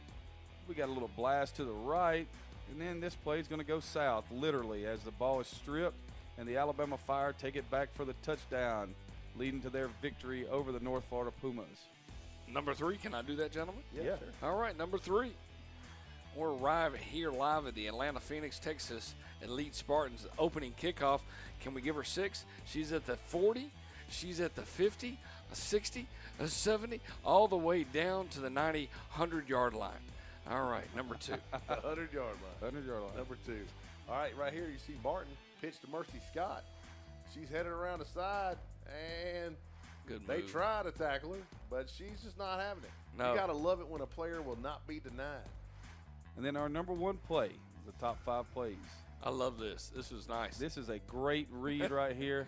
And then carry it down and give the pitch at the 10 for the touchdown. They have been on fire since that loss to the Texas. That is the true version of the triple option right there. That's exactly how I remember people running it when I was watching it growing up. Little Oklahoma, little Colorado right there for you, Coach McMichael. And to hold that on to all the way to the 10-yard line, you talk about a selfish quarterback. To hold it that long is just amazing. A In that selfish sense. quarterback or an unselfish? Unselfish. I mean, it's realistically Tito's at this point. So, and for those people that are giggling to understand what Tito's is, There it is. you know, it's Saturday night at 9:35 Eastern I'm Standard still Time. waiting on Cherryberry. I appreciate you saying that, man. I got you a double stack, man. I can only do what I can I do. thought we were doing DoorDash ice cream. What happened? He already told you it would melt. I'll tell you, if you ever have a door, oh, they're kicking the extra point here. Yeah. Jennifer Strother out to kick for the Rebellion. As they get set, and again, the special teams, the fact that nobody has had to run onto the field. It's impressive all by itself. There's snap, hold, kick. It's up, and it's good. Wow, Coach, you were excited on that call. That's a good one right there. That's without Zip Fizz. This is a Zip Fizz free evening. There we go. While we're getting ready for the kickoff here, I want to hear Craig Chapman. Oh, no. If we're to give a breakdown, and I got the wrong breakdown here, so I'll bring it back up here. Give me the breakdown of who you feel like is going to sit in the June 15th games in the Atlantic and the Pacific Conference. I think it's going to be the Seattle Majestic playing the Utah Falcons. Wow. In the Pacific and in the Atlantic, I think it's going to be the Texas Elite Spartans playing the Atlanta Phoenix. Okay. Adam, what's your thoughts on that? I mean, to me, the June 15th, the 13th game for the Pacific seems like I'm looking forward to that game. I'm going to be located in Toronto at that point, getting ready for the kickoff here. But what do you think is going to be the outcome of that? Oh, she takes it on the run. Yeah, I think it's going to be. All the way to the 40. I think it's going to be the Majestics, and after watching this, Okay, so are y'all willing to lay some money down? We talking next Saturday night, June 1st, Majestic and Rebellions. If the Rebellions get a victory right here, you think the Majestics will win? The Majestics have been off. I'm a Majestics fan. I like y'all what they both do. have been. Y'all both have been. I have been an LA Bobcat fan and I've been a San Diego Rebellion fan. So I think I would be willing to bet my evening's pay that Seattle wins that game. Okay. All right. So am I doing double or nothing if you win? Double or nothing on the playoff game? On the playoff game only. Only on the playoff game next week. Okay, so You're trying to get the logistics right here. I like this. We're going somewhere with this there, Adam. we're agreeing that we're betting an evening's pay Yes. between I'm Majestics taking and Seattle, Rebellion. That's the only thing. The only one game. and I'm taking it even. Yeah, No yeah, points? no. That's past our brain power, man. I don't try to get into over and unders unless it's NFL season. I don't get into that over Right, and I under hear you. theory. I got a guy. Okay, you got a guy. I know a person. Yeah, that can I give know me. a guy. So Call my uncle. we lost 7 viewers on that on me and you having this conversation. That was nice. Yikes. Yeah, it's part of life. So everybody's said we'll go listen to the Rebellion's commentary. So yeah, I'll go with you on that. Okay. Yeah, that's no problem. I'll double nothing with you. Put my money where my mouth is. Yeah, that's 0 on that part. But only that there is an asterisk. The Rebellions have to win tonight. I'm not betting if the Rebellions don't win tonight. Okay. Because if the Rebellion don't win, it don't mean nothing. It really doesn't. It holds very little. I'm hoping the surge is going to come to life here in a second. Here comes motion from left to right. Fumble looked like it was supposed to be a give. Quarterback takes split it. off. Oh, and man. she's got some room. She bounces out. Guidry's on the loose. She stiff arms. And she still fights. She turns back in. Go down. For the love of Pete, go down. Now, coaches, why does that happen? A busted play turns into that much gain. That's a 34-yard gain on a busted play. Somebody in the backside took off for one thing. And dumb luck. I mean, just, sometimes I can't tell you the number of times I've been standing on the sideline and I'm like, no, don't do that. Oh, okay. All right. that. Yeah, go ahead. One of the things happens is when you see that ball come out, when the defenders forget every responsibility they have when the ball comes loose. Right. Showing them the ball it's chaos now. And you saw what happened. Everybody sprinted to where they thought it was going and just opened up right in the middle of the field. Only 2 minutes remaining here in the first quarter. Looks like they got a free play right there. Quick Little throw hitch across. route. Balls And on the she ground. fumbled the ball. It doesn't matter. Did she get back on She it? did. Doesn't matter. Right. It was a free play regardless. Right. She was able to get back on the ball. Good news for her. Now she can go back to the sideline. Where I come from, if you throw the ball on the ground, you may as well just go stand with the other team. Nice catch right there by C.J. Collier. Had a little Butterfinger action, though. She's got to hang on to that thing. Down to the 13-yard line. That's a 17-yard gain. So we're looking at back-to-back first downs, and the Surge are right in the red zone right here. And just like that, the Surges come to life. Knocking on the door. Sometimes you need a wake-up call, Coach. Well, and it helps when you get a free play. When they jump off sides, no matter what happens, it's still your ball. That's nice. First and 10 at the 13 right here. Guidry in the gun. Motion from right to left. Give on the jet. Got to cut that Should've up. Turn that up. Collier goes nowhere. That is the definition of nowhere. She missed the turn right there. Uh-oh. She should have hung a right. What was it Bugs Bunny used to always say? Exit stage right or exit stage Nah, left? I think it was I stage should have left. taken a right. And was it Albuquerque? Oh, yeah. You're funny that you're on a quote Well, the I mean, Wascally Wabbit Bugs, this late in the season. Bugs is a top-notch guy. That's right. Although I will say my favorite character is probably Foghorn Leghorn. Willa. Oh, yeah, don't say. If you've ever watched Main Justice, what's the guy's name? Main Is it Justice. Jason Sudeikis? Is that Yeah, the guy that's on yeah. Saturday Night Live? Yeah. He does his best Foghorn Leghorn on a thing called Main Justice. Have you ever watched it? No. For those of you at home, Listen to you check it looking out. for. Go on YouTube, hit SNL during halftime. SNL Main Justice. Amazing. Amazing. I wish y'all could have been with me on last Sunday. Corey forgot his hat. We were going fishing. Yeah. Corey forgot his hat, and we're at my mom and dad's house, and we've still got all my grandfather's hats there.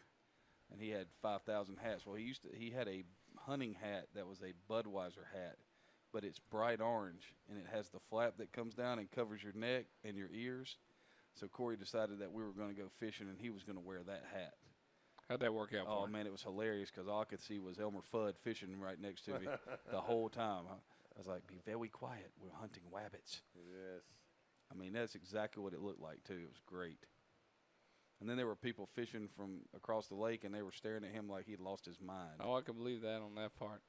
So we're a couple seconds, about 2 minutes remaining here in the first quarter with the Rebellion and the Surge. Leading into playoff action here in roughly about 2.5 weeks, June 13th, June 15th. Where do you feel like the odds are the top four teams, if and if I was to throw up on the board here when we talk about playoff potential, because we have time before they come out. You can see on the Pacific Conference race, there are still 2 teams in it. Lady Bandits. The Lady Bandits are playing the Surge next week. Okay. And you have the Bobcats and the Surge, sitting in there. How do you feel like it's going to fall out there, Craig, the top 4? I mean, we really, really feel like Utah is the number 1. I mean, Utah's number 1. Yep. I think the Majestics will stay at number 2. Well, the Majestics got a hard game against the Rebellion next week. I mean, they've been off for 2, so they got a game against Rebellion next week. But, a lot of that. I mean, buddy, they're only sitting 3-1. 3-1-1. But a lot of that is dependent on this week. I understand. We're putting all I'm beefing it up a little bit for this particular game. I grasp that. But I'm a Majestics person, so I'm gonna take the Majestics with the Surge, and then I think that the Bobcats will stay in there 4th. And if I'm the Utah Falcons, I'm not real happy about having to play the Bobcats because they play ugly football games. And when you play ugly football games, you ugly it up just enough for you to win. And they have receivers on the outside that can get down the field. And we saw it last week in the game against the Surge. They had a play in the first drive where they have someone running wide open down the right sideline, and they just flat out miss the throw. If they hit that throw, we may not be talking about this right now. Talk to me, Adam. What do you think? And we're only talking about the Pacific. I feel like the Atlantic is locked with those 4, with Elite, Phoenix, Fire, and Nighthawks. But I think it ends just like that. You think it ends with those 4? Yeah, I do. Do I need? I mean, what do you? Do I need? The Rebellion have to win both games to get in? The Rebellion. Okay, if we started looking at logistics right here, okay, the Rebellion beat the Surge. Surge drops to 2-2-1. Correct. Okay, then they turn around and then the Rebellion bobs up their schedule to 3-2. Okay, so to me, they have more wins than the Surge at that point. Mm-hmm. Okay, so I'm just saying out loud. Okay, well in that case then. No. I'm paying attention to the board, and then you get Majestics and Rebellion playing against each other. Even if, say for some reason the Majestic beat them, they go 4-1-1, 4-1-1. But then the Rebellion turn into a 3-3 record, okay, and then the Surge, they beat the Denver Lady Bandits. Then at that point, then I will say, that's where the tie is in your advantage, because then you're sitting there with a 3-2-1 record instead of 3-3. So I mean, to me, we go back to you don't think the Rebellion can meet the Majestics. That's what you're telling me. Okay. Even though they're going to play them at their home place, we got a down Rebellion right now. We don't know necessarily who the player is at this point. They're making a call, and she's giving directions. So there's an ambulance coming. Yeah, to be able to do that on that part. The Surge just had a come to Jesus meeting, so I heard a coach over there kind of blessing them out. But I think it might have been wasted breath because they're going to sit there for another 30 minutes. Yeah, it's going to be a minute. There's no doubt. It's always so terrible anytime anybody gets hurt playing this game. But the flow of the game, and I know this sounds, the flow of the game is trivial. Don't mistake what I'm saying, but it will change the tide of a game standing there for 30 minutes. Mm-hmm. Oh, hands down. We saw that last week with the Texas Elite Spartans. And the Atlanta Phoenix, we were on a lightning delay. We were part of a game last year where we'd finally gained some momentum. Yep. And things had kind of turned. And then one of their kids went down, and we stood there for half an hour. Yep. And we lost 14-11. Yep, sure did. Was that over in John Hancock? Sparta, yeah. Spartan. Yeah. Sparta, Georgia. In the heat For those of you that like to end the heat of the night, that's where we filmed. Mm-hmm. Lots of filming going on here in Georgia. Well, at least for right now. Yeah. Yeah. Ron Howard says he's leaving. Hey, I'm not getting into the heartbeat bill, man. It's way past my thought. No, I'm talking about Ron Howard. I know, but I'm not getting into the conversation of the heartbeat But bill. he's going to film what he's filming right now. Right. They're going to definitely finish through on what they're working on. We do like a film industry here. It's kind of cool getting to see all the different stuff. Although, if you ever come across a slew of zombies, it is terrifying. And we've been there and done that. We do appreciate everybody tuning in here. I'm not over sure what's going on. It looked like the referee was straddled over the top of somebody. I'm like, I'm not sure if he's like, well, I'm not a doctor, but I stayed at a Holiday Inn Express last night. Yes. And they even left the light on for me. So wow. I'm appreciative of that. It looks like Well, I thought an ambulance was coming, but typically when people sit up and they're moving them, so that, we never move anybody because we're afraid it might be a spinal It looked like injury. she was grabbing her knee when she initially went down. And I mean, don't want to speculate too much, but I'm not sure if you can Speculation is our middle name I'm not there, sure if you Craig. can What's call an going on ambulance with for that? a knee, though. yeah, either that or they're Waiting on a golf cart, maybe. maybe. I know I had a kid get hurt at Noonan High School one time. Babs went down with a high ankle sprain, and he's my starting running back. Pretty much what I had. And when he went down, because Noonan was pretty good, that was when the Ogletree boys were there. Right. And they were really nice down there, though, when the trainer walked over and during the game and said, "Hey, Coach, I know he's hurt pretty good. If you want at halftime, I'll bring a cart over here, and we'll take him up top to the team orthopedist office."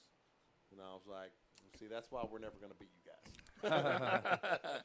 Because they got the cart for the team No, well, the fact team- that they the had a team team orthopedist has an orthopedist. office- Right. has an office in the field house. I tell you. That's why we're never going to beat them.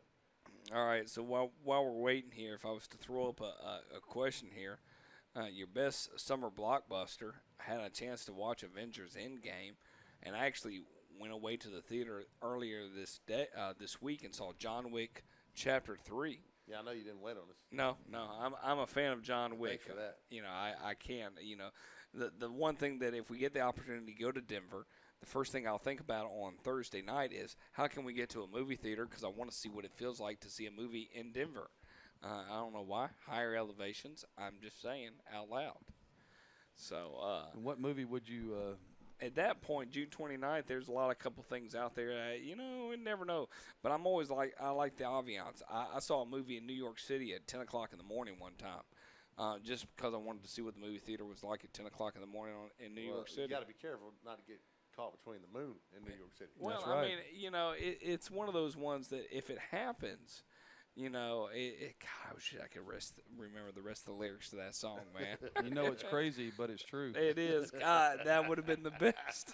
God, Craig, you grabbed it out of thin air, buddy. Yes. Yeah, good job. And we're going to have to, when we do these interviews with these ladies on the June I 28th, want to know what people's favorite songs are. and that's what we're going to have to ask. We're going to have to just be have our mind open. And just stuff like, what's your favorite country song? Yes. And just ask that question to everybody. And not we everybody need to stay consistent with that. Not everybody listens to country music, but Right. everybody knows one country song that they like. But also, How many people will answer Old Town Road? no, well, that's right now. It's on all three I- 4,000 charts. And I will say it, my 5-year-old singing that song at 2 o'clock in the morning cracks me up. He'd just be sitting in his bed asleep and just be singing the song. So, from an old, that's a Billy Ray Cyrus song. I do. That just blows my mind, a little achy, breaky heart Well, action. the fact that he's gained fame again Well, I mean, for yet another horrible song. well, you do what you can. I mean, did you own the single soundtrack to Achy Breaky Heart? That would be a negative. No. I did. I'll tell me. You the should ghost. you should be ashamed of yourself. Well, no, because I mean, you can't break your heart, or you achy break your heart. Oh my goodness, that It song might blow up and kill a friend. That So- song was horrendous. It was, but it was something that we all needed in this world. It was just more twangy than anything ever needs to be. Well, it was. And this is coming from a guy who likes Randy Travis. Yeah, and he's Wow. and he's twang, and as fine as Just wow. Yeah. I love that you say wow. This is called Filler Space here. In many ways, we break down the games over the past 8-week seasons. What is your overall thoughts there, Adam, concerning the WNFC? Now, if I was nice, I'd take callers right now, but I'm going to kind of I've been hold really off. impressed with the fact that it's so orderly. I was commenting on a thing a minute ago. They're running special teams, and they're not having to draft people on the special teams. People run out.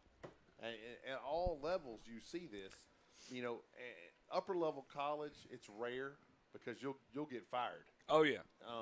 And same with the pros, but Yeah. you still see it happen. Oh, you'll get fired in high school in the state of Georgia for that, and in the state of Texas. I can go ahead and tell you that much. And just because it's such an important part of the game, but people stop thinking.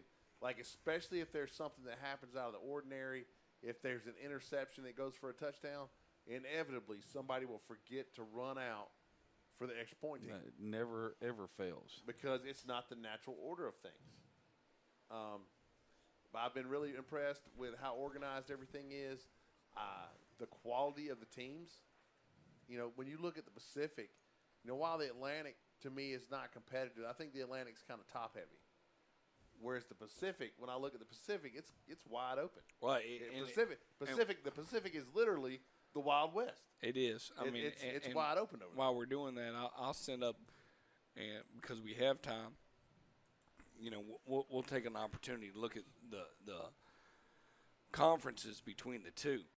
You know, you get a team where Texas Elite they're done for the season. They're 5-0. Granted, it should be 6-0. They just didn't add that up the last 8th game against the Phoenix. But after number 2 on the Pacific I side, think these are just conference records.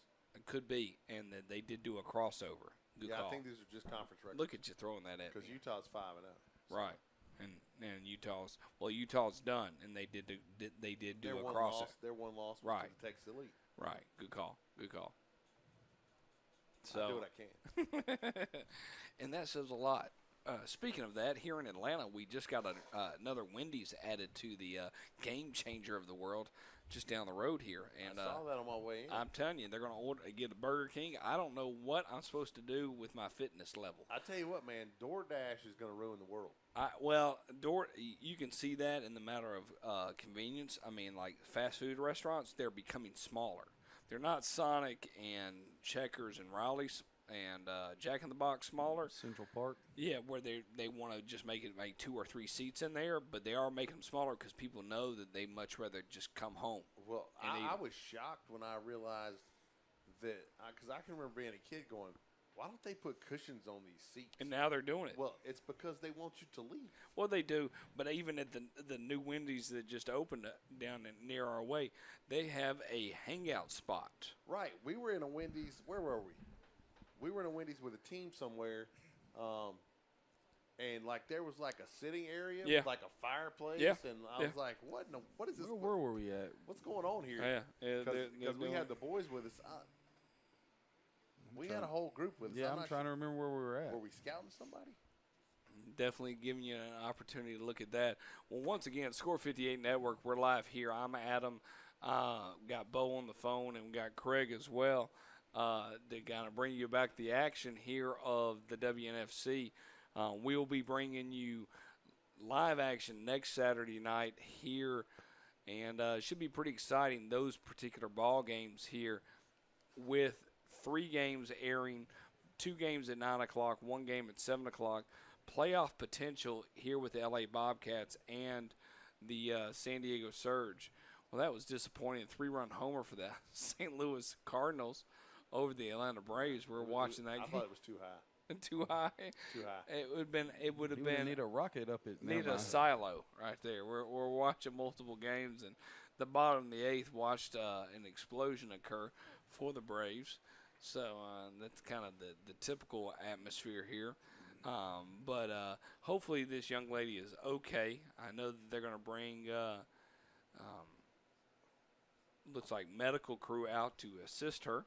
So we'll get that part squared away. But she's sitting up. She is. But you can tell that they don't even want to go down that road at this point. Why would you not just load her up in a golf cart or a gator and just be like, all right. May not have access. Yeah, to they one might right not. there, Yeah. Coach. So they're going to have to wait to make sure. Tell you, if you need a gator, contact Warren E. Kingsley. he bought my gator. And it goes 57 miles an hour. It is really fast. Not that you've tried to see how far. Oh, I took my kids out there, put seatbelts on them, and we saw how fast that thing would go. Taking the corners. Through the mud, top speed. You got to do what you got to do, man. Got to do what you got to do. And here comes one of our heroes, first responders coming out. We'll give them total. Looks like the fire department. Well, it's 66 degrees. They're wearing long sleeves. I got nothing for them.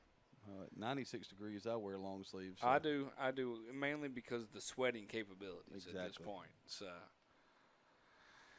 I don't wear long sleeves when it's 27 degrees. Well, you wear flip-flops any chance you get, man, so I understand that too.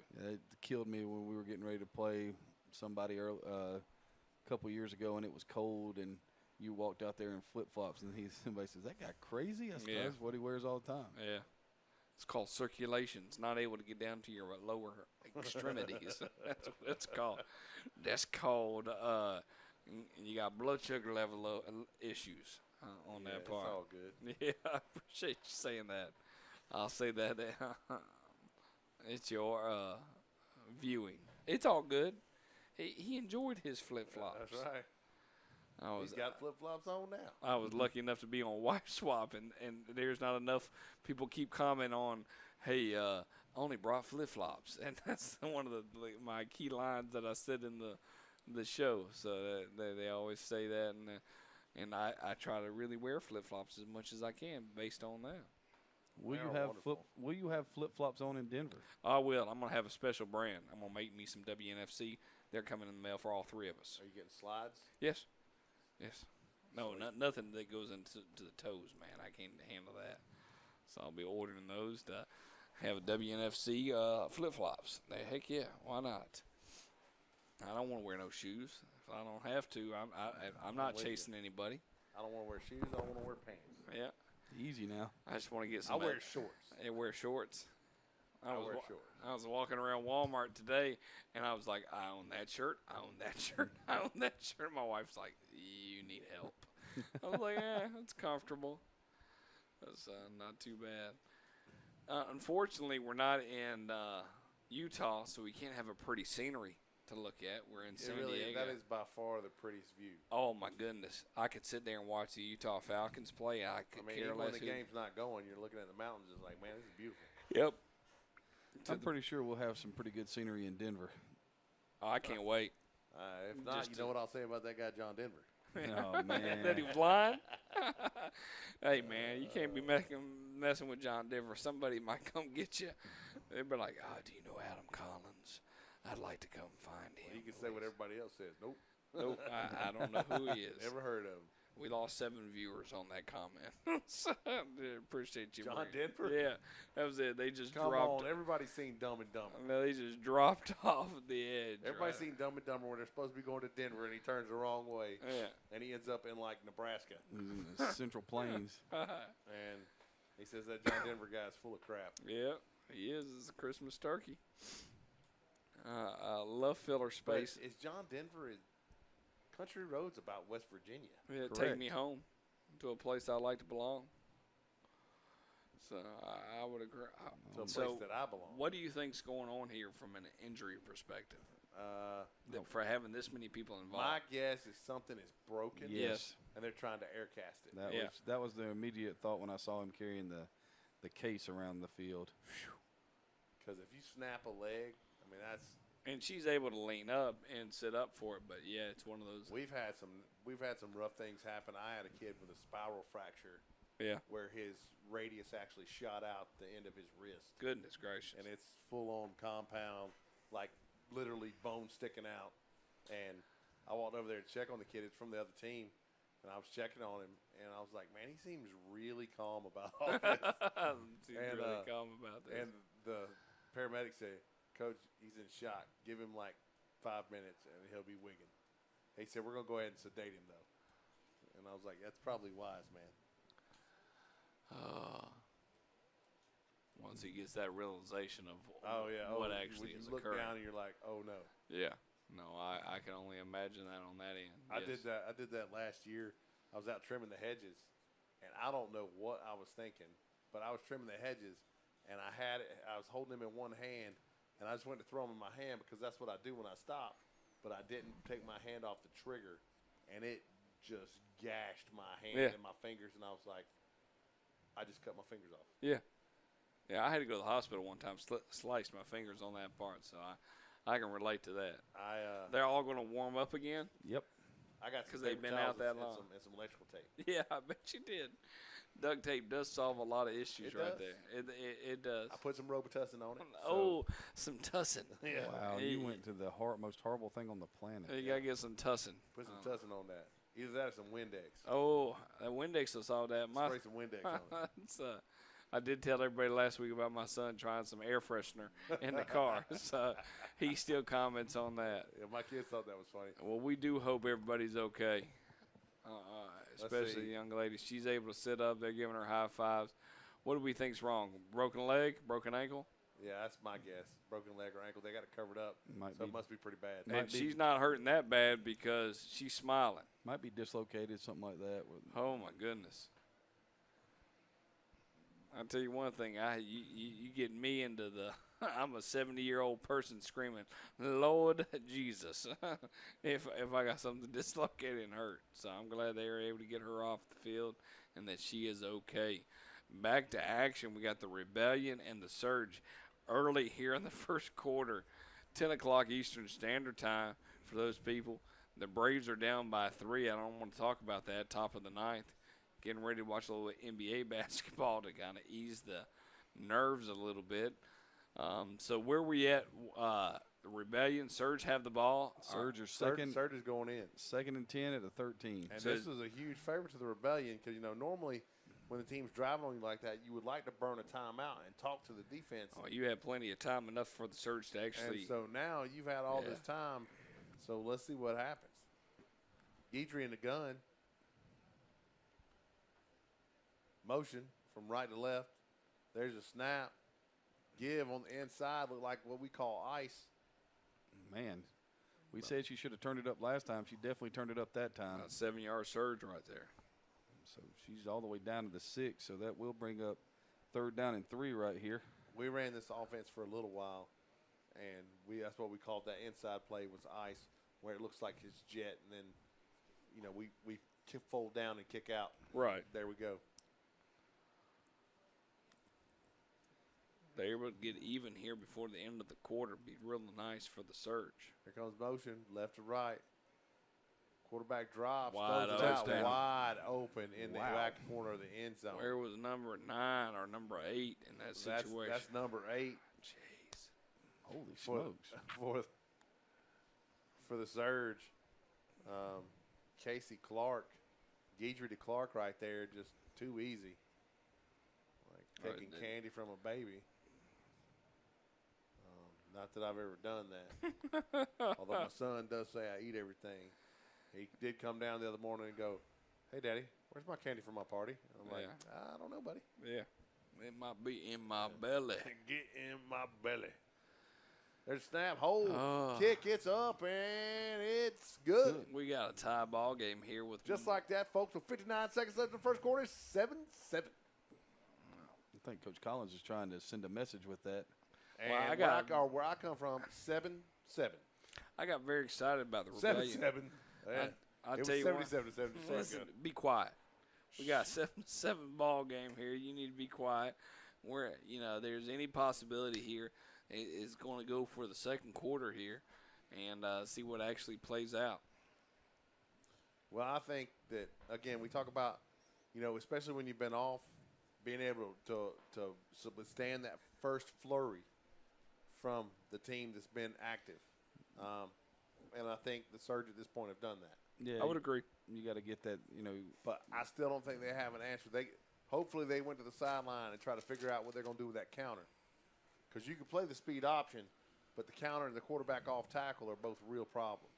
Well, I'm going to tell you what I would do right now. I would get away from man coverage, which is what they've been doing, and I would put 2 safeties high, and whichever side that thing started to, I would roll it. Roll it and run the alley? Yes. I'm with you. If Martin beats me throwing the ball, congratulations. But, I think she's a much better runner than she is a passer. Not to say she's not a good passer. Onside kick. That's gutsy. They got it. They got They it. did get it. Wow. What a great call right there. It's That definitely a was gutsy call. That was gutsy. It was That to is be a doing that. great call. Stole a possession right there. And now you put the Rebellion right back on defense.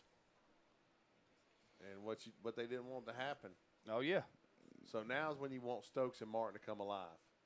Stokes, Martin, Wynn,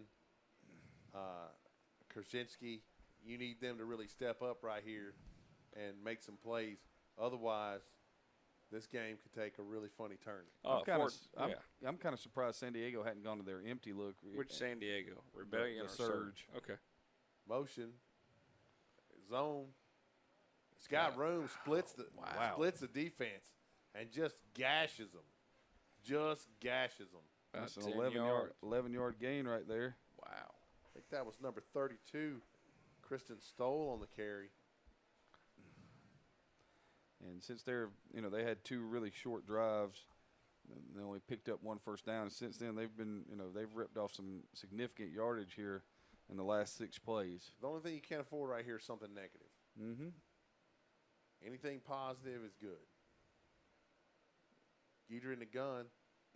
There's your negative, Coach. There's the negative. I think you spoke that into existence, man. And get out the gun and shoot yourself in the foot. I just shot myself. Anybody else seen that video? Yes. My favorite one is the one with the police officer that shoots himself in the classroom. Right. That's amazing. And the fact that he's so hardcore that he's just like, is everybody okay? Nobody's bothered. I can't imagine what I'd be like if I shot myself. I wouldn't need to be on the air. Yeah. There's a snap. Geeter drops. Throws across the middle. Caught. Is that ball caught? No, ain't gonna play. Guess she trapped it and couldn't come up with it. End of the first quarter. Your game, San Diego Surge 7, San Diego Rebellion 7. We're going to start the second quarter here. I'm Bowman Michael with Adam Collins and Craig Chapman. WNFC TV live here, Score 58 Network, bringing you Week 7 action. Actually, Week 8 action. Sorry, went ahead into the future a little bit. There's only 2 games on the schedule for tonight. We witnessed 1 game already, the Atlanta Phoenix taking care of the Houston Heat in the heat of Atlanta via Pebblebrook, 27 or 26, 27 to nothing, 30 to nothing. 30 to nothing. Thank you for helping me with that. And then now we're left with 1 single game here on Memorial Day weekend. Want to appreciate all the individuals that have been partaking in the armed forces to be able to allow us to be a part of this wonderful world that we are a part of now. Thank you so much. Right now we have the WNFC game, 9 o'clock at night, San Diego Rebellion versus the Surge. Handed over second quarter to Adam and Craig. Motion. Counter, Give Coach. on the counter. She's got some room. She's going to get it. She's got to be close. She's got to be close. It's going to be 3rd down and 1, Coach. Is that 31? It was. 31 for the San Diego Surge. Oh, they gave her a first down on that. Brianna Garrell. I apologize. Garrell had the carry earlier. My bad. That was a 10-yard gain and a first down. And so they're on the march. Hey, I bet you $100 San Diego wins. I think you're on. I'm not going to make that bet because you're absolutely correct, Coach. I bet you $100 Giger and Wah. Those touchdown first play. All right. Geeter in the gun. Where's Joe Montana at? I say Joe Montana. Motion from left to right. Fake. Play action right there. Throw. Oh, nice. Caught. That is beautiful. And there she goes. Touchdown. Streaking into the end zone. Number 8, Selena Graves with a great catch. Shrugs off a tackle. And then does what she does best and runs to the end zone. Man, I was really, when I saw where they were about to throw that ball, all I could think of was she's about to throw this thing right into the safety.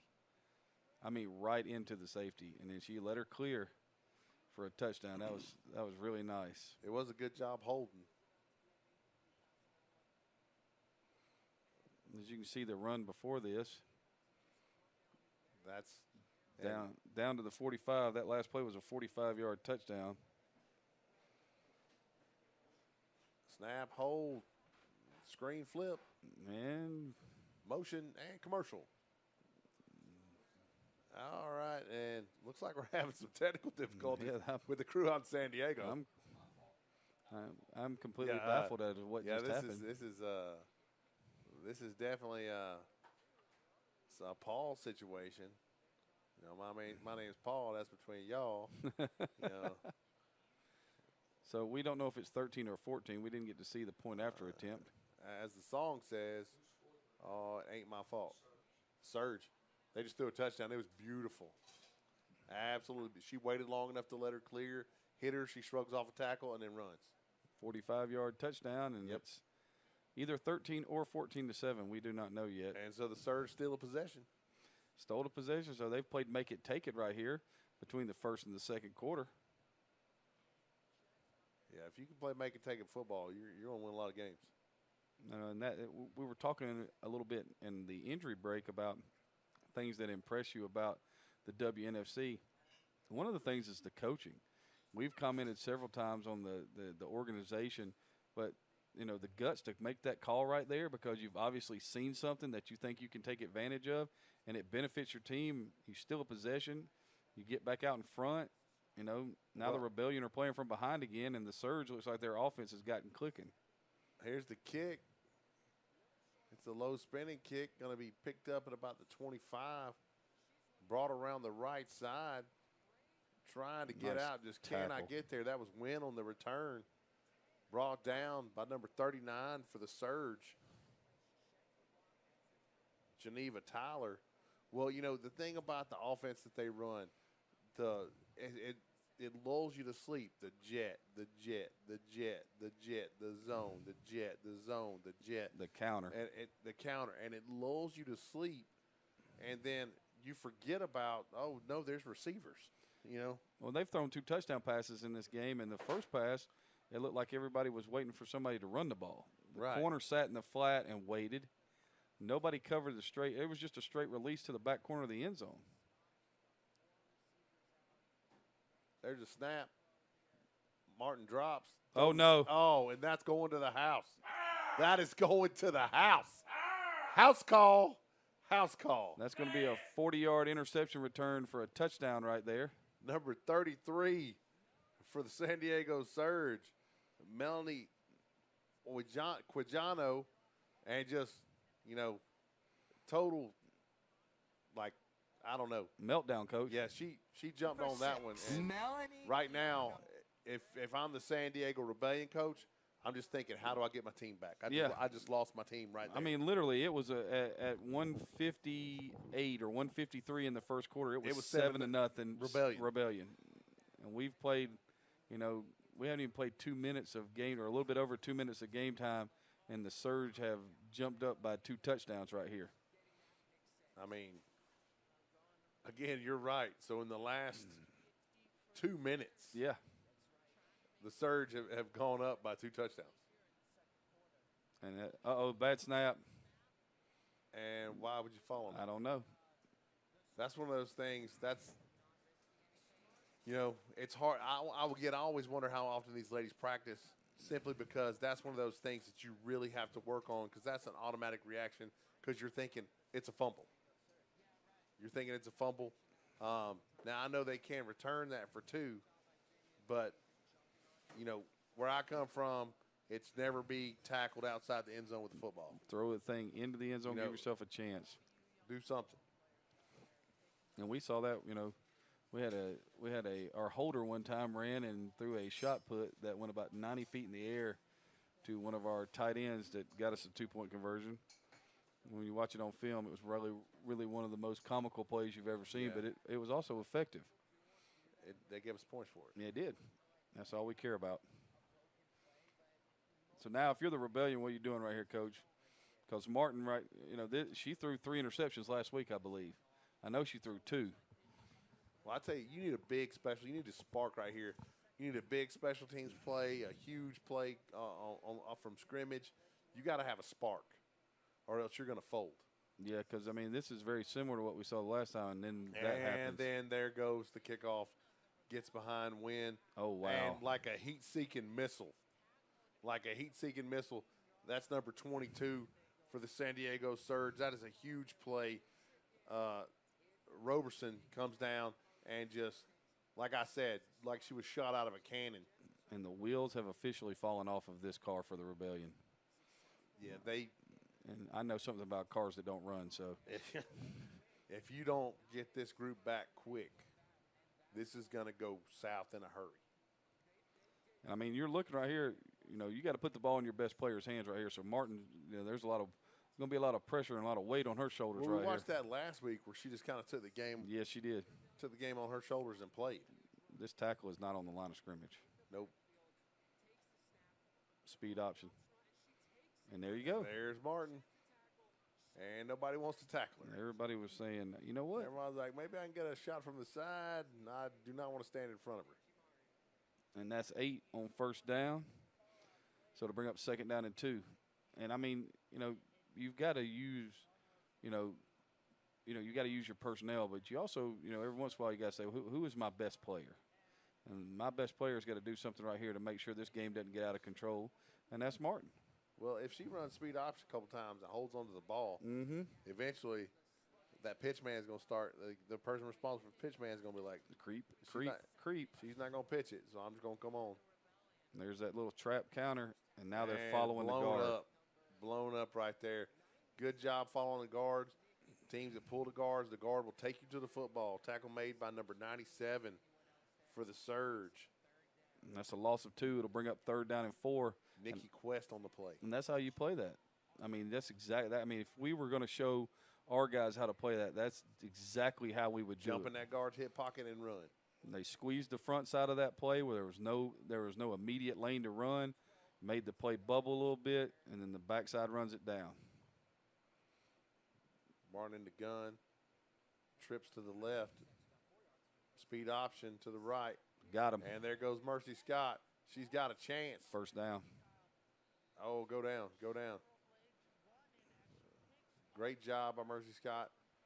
Nice combo right there on the tackle by number 22 for the Surge, Roberson, and number 39, Geneva Tyler. And that's an 11-yard pickup right there on 3rd and 4. It's a first down and a timeout for the San Diego Surge. You better do something.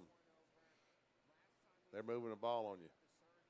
You had all the momentum in your direction. You can't let them take it back, because if they march down the field and score, all of a sudden they're back in the game. Yeah, and I mean, I think this goes back to what we talked about, or what you talked about actually, Coach, about the reading the riot act. The coach for the Surge reading them the riot act. I'm pretty sure that some of that had to do with the speed option. I mean, they haven't stopped it yet. They haven't come close to stopping it yet, really. But again, as long as you sit in man, it's going to be really hard to stop. Yep. Because now you're relying on a linebacker to come out and make the play on the pitch man, and that's a long way. And I mean, you've got people running with their eyes not on the ball. You can't. It's really hard to play that in man coverage because it hits so quick. And we learned that one night, in the first half in a semifinal game, that if you're going to play cover 0 against the speed option, it opens you up to some really bad things happening to you. Oh, yeah. And we had to make the adjustment to go to a different coverage, and then that pretty much stifled that. So, we'll see what the Surge do right here after they called this timeout. Trips to the left side, Martin in the gun. They're in zone. Scott moves over to her left. Tall sweep. There's a snap. Inside zone. Give on the right side of the zone. There goes Scott. She's still Gone. running. That's it. See ya. Gone. Yeah, nobody's catching her. Touchdown. She can absolutely roll. 68 yards. And just like that, folks, we got a game again. Now it's a football game again. What we were witnessing was a blowout, and now it's a football game. They just went 4 plays and went 86 yards. She's dangerous. All on the ground. She's dangerous. It's just speed, Coach. It's just straight speed. Well, yeah, there was nothing. There was no finesse, no moves. Just she pulled through that one tackle. And when she did that, it was bye. And then, see you. And this is very reminiscent of the first game. People running up and down the field at breakneck speed. Right. Martin waits on the snap. There's snap, hold, kick. And it's blocked. It's blocked, and it's caught. Are they in going the to end return zone. this? I don't think you can return a kick. Well, yeah, you can. Yeah, it's the NFL rules, correct? Yeah, you can. Well, even in college. Yeah, that's true as well.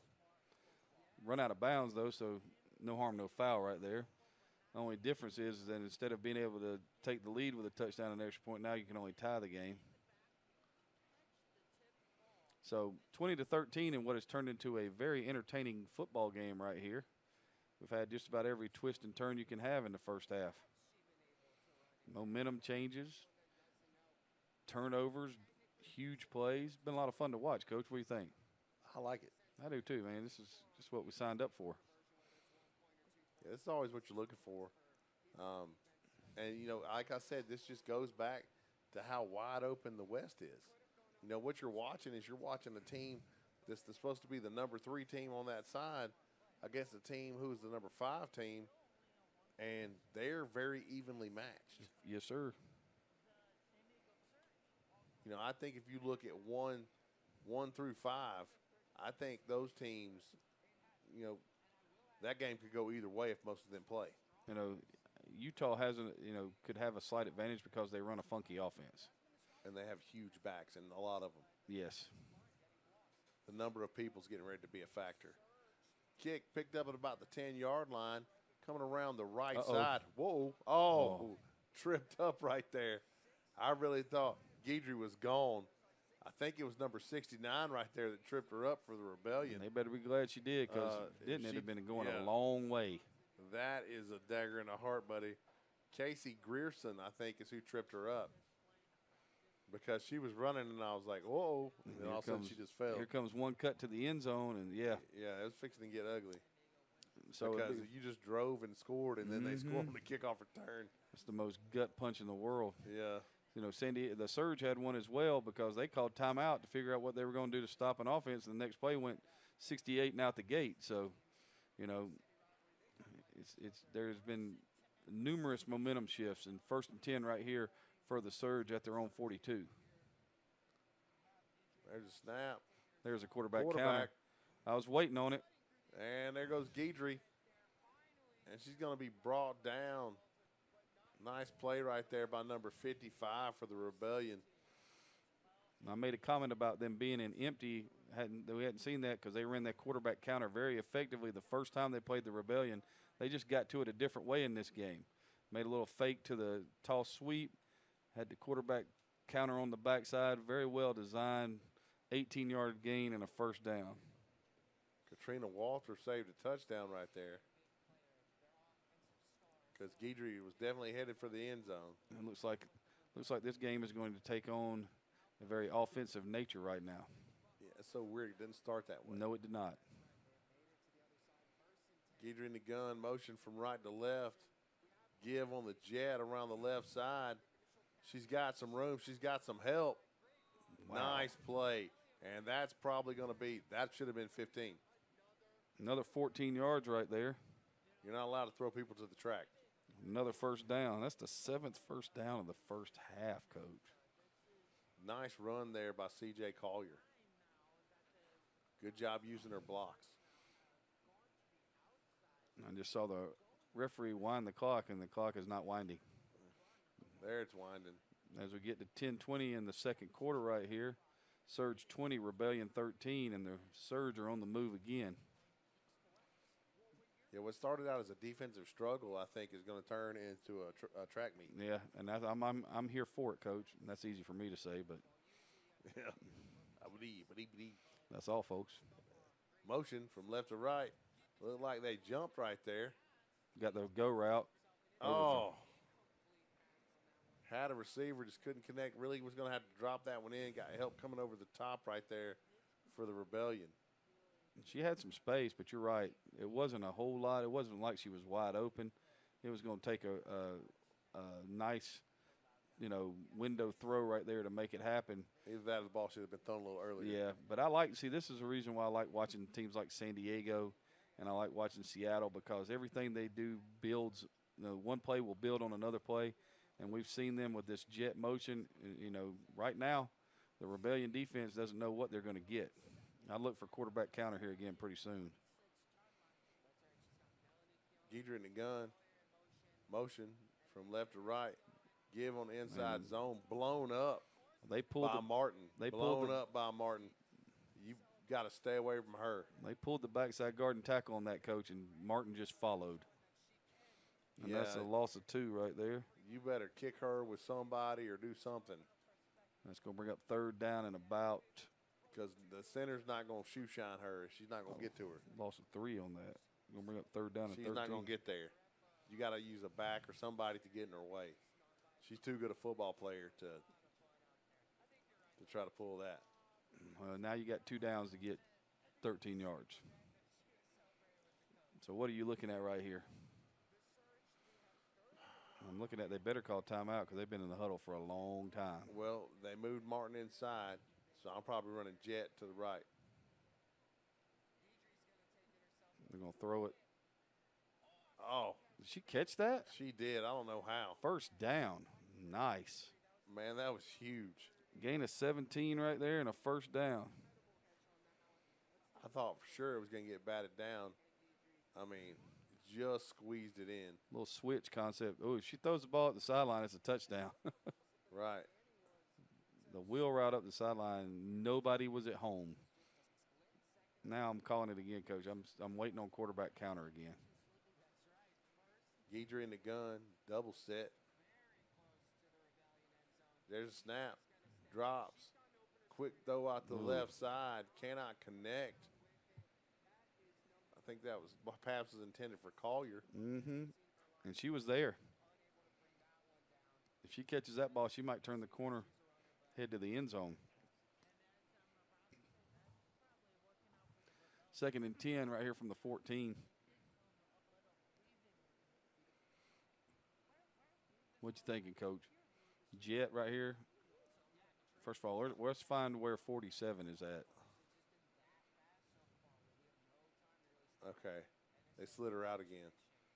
Yeah, I would have just exploited the jet away from Martin. And they're trying to split that little inside zone up, off the jet fake. And as of right now, there hadn't been much there on that play. It's been really good to them. I think you're better off just giving the jet and turning it up. That play has been really good to them in prior weeks, too. We've seen it where it has huge yards. So it's going to bring up another 3rd down right here in about, 9, 10? 9 7/8. 9 7/8. 15 16ths. Yeah. Yeah, they didn't get much. Guidry in the gun. Wow, the safety is 5 yards deep in the end zone. Yeah, I don't understand that. Why would you stand with your feet in the end zone? If they get in the end zone, they win. Yeah. They just say that play's over. Somebody should well, if make note of that. If she starts that deep, she doesn't have to backpedal. This is true. You can just roll downhill. So timeout right here. Huge 3rd down for the Surge. Maybe a bigger 3rd down for the Rebellion defense right here. Looks like they're bringing in pass rush, folks. Some big bodies coming out, small bodies going in. Speed rush, bring a little NASCAR package in. Fire ant defense. Fire ant defense. This has been fun. We're at 7:33 to go in the 2nd quarter. Been a high scoring game. Got some momentum shiftings. Hey, take a break right here. You're going to get a quick word from your sponsors. Looking so bad that he knows he's coming.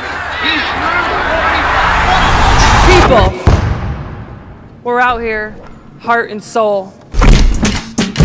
But you can't see us. If girls don't see women in sport, they won't stay in sport. They won't learn that We can call the shots. We are stronger together. The world is ours for the taking. she belongs on the track, the field, the ice, and on the court.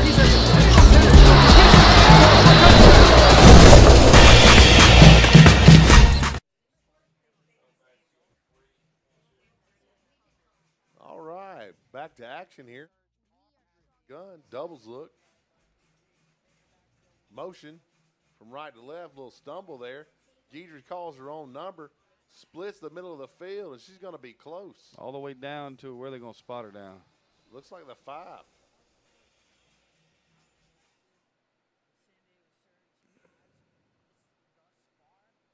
We're going to put it down to the 5. It's going to leave her a half-yard short, Coach. I mean, you know you're going for this right here. you have to. But, you know, this is one of those times where people would go, Are you going to do this from the gun? Yeah. I might be tempted right here to line up under center and shift. To just run up and they are not in the gun. Geedr's under center. There's a snap. Give off the right That's side. a touchdown. She's getting in. Yeah, she's not going to be denied right there. Just plowed her way to the end zone. Nice, tough run there by number 31, Brianna Garrell. Garrell's touchdown caps a 9-play, 58-yard drive and pushes the lead for the Surge to 26-13. I think everybody thought they were running quarterback sneak, Coach. Makes sense. I think they're under center. Everybody thought they were running quarterback sneak. They took the A gaps and opened up the B gap right there, and basically she walks into the end zone. Line up the kick. There's snap, hold, kick. It's up and it's good. Nice kick there by number 83, Melissa Strother. Strother's extra point puts the scores San Diego Surge 27, San Diego Rebellion 13.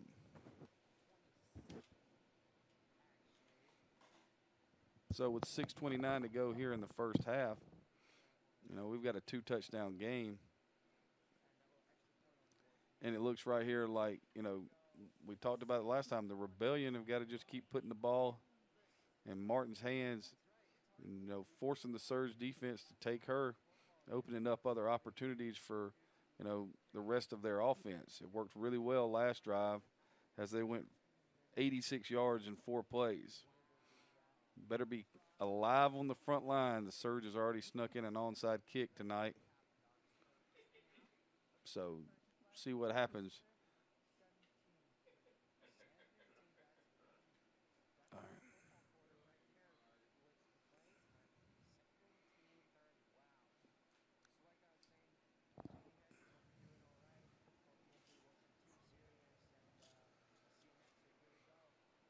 All right. And there's the kick. It's a dribbler. And the Rebellion get on it. Well, there's a downside to the onside kick is that now you've given the Rebellion a short field. That's right. They're going to start at the Surge 45-yard line. I like the first onside kick. I didn't like that one. Now, back-to-back onsides. You're up 14 points. Why not kick it deep and make them drive? Unless you're thinking that, they just went 86 in 4 plays. What's the difference? This is true. 45 yards, 86 yards. If you were thinking time-wise, you gave them a short field, it gets you the ball back. It does. It might be some strategy that's happening. That's some next-level coaching right there. Martin in the gun, trips out to her right. There's a snap. She's following Mercy right up the gut. Brought down quick. Gain of 3 right there for Martin. It's going to bring up 2nd down and 7 right here at the 42-yard line. It looked like Brianna Garrell came in and made the tackle. So she scores a touchdown and then makes the tackle, Coach. And Martin is a load to be tackling. And when she gets on the corner there, we have seen cornerbacks make career decisions like, I got to go to work on Monday, and this ain't about to happen. Well, you think about it, that play looked like he got stuffed, and she still got 3 yards. Yeah, this is speed option. To the left. That's what I would think. And there it is. And Martin there goes keeps Martin. the ball and turns it up. And there she goes, rumbling, stiff arm. Nobody wants any. Where did she step out at? Your best bet's pushing her out of bounds. Let's see.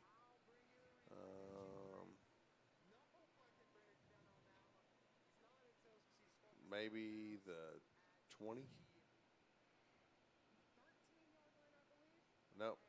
The 13. 13. So a 29-yard run right there for Martin. Going to bring up 1st and 10 at the 13-yard line. And just like we said, Coach, put the ball in your best player's hands. Well. And this game has 56-49 written all over it. A little bit different look. We got the tight end. Tight end on the front side right here. Trips to the left, tight end on the right. Give to Mercy. Nope. Blown up. She fights through the first tackle and then finally gets yoked by number 97 for the Surge. Big Nikki Quest. And that's a 3-yard loss right there. It's going to bring up 2nd down and 12. And that's a great play for the Surge because now, you know, if you can figure out a way to stop the speed option, maybe you got them. That seems to be they're trying to feather the speed option, and they're trying to play in between the quarterback and the pitch. And I'm not so sure that, you know, right now you've got to blow the quarterback up. That's a horrible idea. You need your defensive end sticking their face mask in Martin's chest every single time. You know, make the quarterback pay for the offensive coordinator calling that play. And roll the safety like a bat out of Hades down on the pitch person. I'm glad that you said it that way, Coach. I appreciate that. Because I did not know where that one was going. It is late. You never know what you're going to get. I couldn't get the, oh, no. Oh, no, no, no. Yeah. But bleep it, bleep it, bleep it. Yeah, as soon as that thing starts, man, you've got to have somebody flying. That safety's got to be flying to the pitch. You got to have somebody run the alley. And I mean, you can't play in between. You can't expect a linebacker to be able to get out there. You have to run the alley. Sooner or later, you know, if you're playing chess and not checkers with this thing, you run this play, you run that speed option play over and over again away from the trips, and then you attack like it's speed option, get that safety to move, and then turn around and throw the seam to the slot for a touchdown. Yeah. Martin in the gun. Scott to her left. There's a snap speed option left. And there she just turns it up. Yeah. And then just shoves people in the face. Yeah. And lets them know about it. I don't think so. Don't you kick the extra points. Don't try to tackle me. I mean, just wow. That's a 16-yard run for a touchdown right there. And as you can see, everybody's flailing outside, worrying about the pitch. The most important person on the field is the person with the ball. Okay. Can you imagine a team, an all-star team, where you have the Pacific, where you have Guidry at quarterback, you have Martin at full, and you have Scott at tail, and you're running triple option? I mean, that would just be lethal. Hey, Coach, you remember what we talked about 4 plays and 86 yards? Yeah. And that was 4 plays and 45 yards. Well, and now you got the ball back with some time. There you go. See, I think this is a brilliant decision to onside kick it by the Surge. And we're going to stay with that. 27-20 right here, Surge over the Rebellion. And what is – who won the toss? Oh, the Surge received. Remember, their first play from scrimmage was that 19-yard That's right. 19-yard play off the jet. So you got to score right here because you got to give them the ball back. Yeah, because you've already stole a possession with the onside kick in the first half. So, you know, you by not scoring the first 2 times and falling down, you stole that possession back when you got the onside kick. So, yeah, you need to score again right here to keep that 2-touchdown cushion because it doesn't look like anybody's stopping anybody in this game from here on out. No. Everybody plays defense, sit on the bus. They're all sitting on the bus. All defensive coordinators right now are like, hey, run clock, get us to halftime. Yeah. Let's go in here. Give me a Sam's Choice Club supply of Expo markers so I can fix this. And there's a deep kick. Can be fielded at about the 15. Looks like Guidry coming around the right side. She's got some space, running in a crowd. Finally brought down by Elliott Wynn. Nice return by Guidry. Wynn kind of slow to get up. Yeah, she's feeling that. One team starts at the 45, and the other team said, yeah, y'all did such a good job, we'll do that too. 1st and 10 at the 45, at the Rebellion 45 here for the Surge. Well, I think the Rebellion allowed the return to be so long so they can get the ball back. 4:38 to go in the second quarter right here. And, you know, we're looking at a Texas Tech, Oklahoma style. San Diego track meet. There it is. Guidry in the gun. Motion from right to left. Give on the inside zone. Well, there's people there, but she still gets what looks to be about 3 or 4. Got 4. It'll bring up 2nd down and 6 at the 41 right here. Nice, tough run by Brianna Gorell. You know, and it seems like, you know, one thing's leading to another right here for San Diego. They've kind of gotten everything they wanted. You know, they're seeing the fronts and the adjustments, and now they're just calling plays off the chart right here. One play bleeds off the next, just like running old wing T. You know, trap, buck, waggle. Guidry in the gun. Motion from right to left. Give on the jet. There's nobody here, Coach. Collier gets around the corner. She should have stayed outside. Stay outside. Oh, man. 15 more in If the she first stays down. outside, she might get in. Yep. I mean, Great run, though. Good job by the OL getting out there. man, they've got them. They got them right now where they don't know what's happening. Well, that's the thing, is everything looks the same. It is the same, Coach. I mean, it is the same. It's fun to watch. That's so frustrating. It's well conceived. As a coach, when you're sitting there and you're like, okay, it all looks the same. I need a tell here. Yeah, there's got to be something. There's got to be some kind of give. Collier in the gun. I'm sorry, Collier. Guidry in the gun. Collier on motion. Guidry drops, looks left, and comes back right. Has the receiver wide open, but one hops it to her. There was that wheel route again that's been wide open the whole game. Looks like they're going to call holding right there on number 12 for the Rebellion, who basically tackled number 83, Melissa Strother. 12 is Adriana. Oh, offensive pass Shaboya. interference, Coach. She pushed her down. Called Okay. Offensive pass interference. That's not something you see every day. And that's I wish we had a replay of that. It's going to be 15 yards. Yeah, that hurts. That could be the difference right there. Yep. Because now you're going to be sitting at 1st and 25 with 3 minutes to go in the second quarter.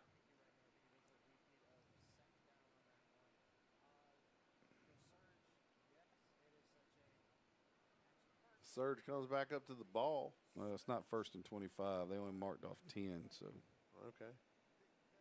It's a special penalty. All right, 1st and 20 then. Trips out to the right-hand side. Guidry in the gun. There's a snap. Look like receiver got a rolling start right there. Pass caught. There she goes. She's got some room. Makes the person miss. Going to be brought down by number 12. That pass caught by somebody who ran off the screen. And that pass was caught for 23 yards and a first down. And I'm telling you, both teams look machine-like on offense. Yeah, this is impressive right now. You know, it's basically they're just throwing haymakers at each other right here. Yeah, this is one of those deals where I walk down to you and go, hey, man, you got to score on every possession. And that's what, you know what? That's what I like to hear. I don't like it when you walk down there and say, hey, run some clock. Yeah. It's fun to be part of a ball game. Uh-oh. That's illegal. There's a snap. Give back up underneath to Gorell. Ooh. Ooh. And Martin there to make the play. Again, I would run away from Martin. I might block Martin with two people. Looked like a loss of 1 on there. Maybe a loss of 2. We must be at the 2-minute warning right here. 1:55. It's the 1:55 warning. It's the 1:55. So it'll be 2nd and 11 right here. Not to be confused with Tree 50. No, Tree 50 and the Loch Ness Monster. He's selling Girl Scout cookies for Tree 50. Tree 50. Oh, man. I said that in class the other day. Somebody said, Coach, you got 350? I went, Tree 50. Hey, the Road to 9 Cup right there, 2019, June 29th. What has to happen? You got to win your first round game on the 13th. Then 2 days later, you have to play a semifinal game. Those of you that know football know that is almost impossible. I love the fact that you play one playoff game on the 13th. Then in 2 days, you play another playoff game. Then you got 2 weeks off to play the championship game. That's great. You can see how jam-packed Saturday's going to be. We're stoked to be part of everything. We'll start out the day with the WNFC All-Star Game. The official time has not been announced yet. Shortly after that, we'll do the WNFC Best Player Skills competition. Skills competition. Sorry, my graphic left. Guidry in the gun. There's a snap. Give off the right side. Lots of space. She's Boom. rumbling. She's rumbling. She's still up. And they're finally going to blow it dead, call it forward progress. But they're probably going to mark her down somewhere around the 2. No, she's going to be down at the 4, but it should be enough for a first down. He declares it a first down. That's the 10th first down in the first half for the Surge. And it all came, they had one first down in their opening drive, and then their second drive of the game, they went 3 and out. And since then, sprint to the end zone. Right, but defense is non-existent. No. I don't know if everybody's playing both ways or what, but it's not happening. Doubles. Guidry in the gun. Garrell to her left. There's a snap. Give to Garrell right up the gut. She's going to rumble in. Oh, no, she's not. Face mask. Face mask. It's going to be first and goal from probably – did he just call? That's a personal foul, horse collar, and it's a 1-yard penalty. Yeah, I didn't see who got her like that. And did you see what the Surge were doing before the snap, Coach? They were letting the clock run. Oh, yeah. They were like, hey, we're not going to snap this ball right now. No, let the clock run. Unfortunately, right now, you got to snap the ball to get the clock to go because it'll start after the penalty.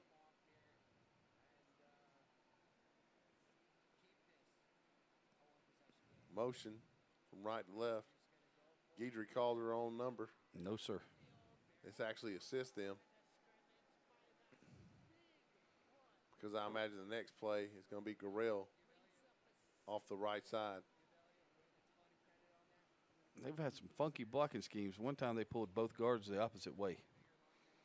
You know what I'm saying? They crossed right behind the center. And so now you got 29 seconds left. There's a timeout right here.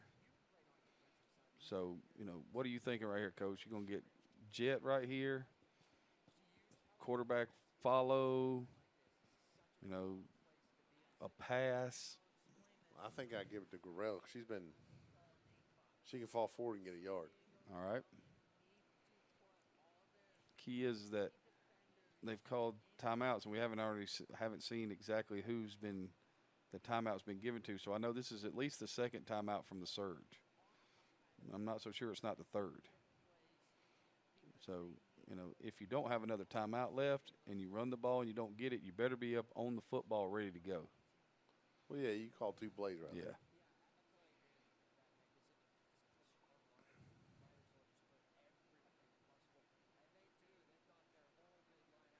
Here's your play to Garrell, Coach. Yep. Guidry under center. There's quarterback sneak. And touchdown. That was just get in behind the center and have the fullback push me in the end zone. And number 69, the nose guard, got flat back. Sure did. That'll really put a hole in your defense. It's a really important kick right here. So put them up by 14. Strother out for the kick. And now, just as we said, some nice things about them, drafting for the PAT. Everybody's tired. Well, they've been running really fast to the end zone in this half. There's a snap. Kick is up, and it's good. 34-13 with 26 seconds left in the half. 34-20, Coach. That's what I said, 34-20. You got to listen. I know, man. I fail at that, often. Yeah. Yeah, I'm not a big listener either. A lot of times because I don't hear. Somebody told me the other day, like, yeah, my mom saw you in the hallway and she said something to you and you didn't talk to her. And I was like, if that's what happened, I didn't hear her because I speak to people. That's not something I do. That's 4 straight possessions for a touchdown for the Surge. And you throw in the pick 6 for a touchdown. So the last 5 times they've touched the football, they've scored. Well, you know, what you can't do here is allow a return. Which means you probably shouldn't onside kick this. Hint, I'm hint. going to kick it deep. You've kicked it deep and you've tackled them. I'm going to kick it deep because I've been lucky when I kicked it deep. Mm-hmm. Strother out the kick. And it's a worm burner. Scooped up at about the 30-yard line. Nice tackle. Coming around the right side. Collier on the tackle for the surge. Return by number 8 for the Rebellion. Selena Graves. That was a really nice tackle. It's going to leave them with decent starting field position. But only 21 seconds to move down the field. Although certainly a long way from impossible for the Rebellion. No, I mean, you've seen them, you know, bust big plays right here. You know, they haven't been very successful throwing the football. They got one completion for 8 yards in the half. See, I would make them throw the bubble screen.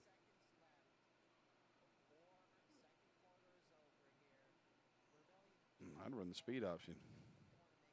Yeah, but I'm saying don't stand out there. Make them prove. Again, picked. Picked off. Got a little room. Cutting back, goes down. So with 12 seconds left, that ball picked again by number 33. That's their second one of the day. That's Melanie Quijano. Second pick of the day right there of Martin. And just like that, they're trying to figure out how to keep the surge from getting in with 9 seconds. You know, I picked the score to be 42-21, Coach. If they score right here, it'll be 41-20 at the half. What do you run? I'm okay. If I'm the Rebellion, I'm backing everybody off. I'm going to 2 high safeties. I'm gonna let you run the ball. But if I'm the surge right here, I'm running the jet fake and I'm throwing the wheel route because it's been there every time. Yep. And they have one safety in the middle of the field. Mm-hmm. And they're calling a timeout. Rebellion's calling timeout. Might be a chance to go to cover 8 right here. Yeah. Put 3 people deep, 5 underneath right here. Let them catch the ball. Why is the clock running? We just had 9 seconds. Where I come from, we call that Hometown clock operator? home cooking. Gotcha. I imagine they're going to fix that. I imagine nobody noticed it except us.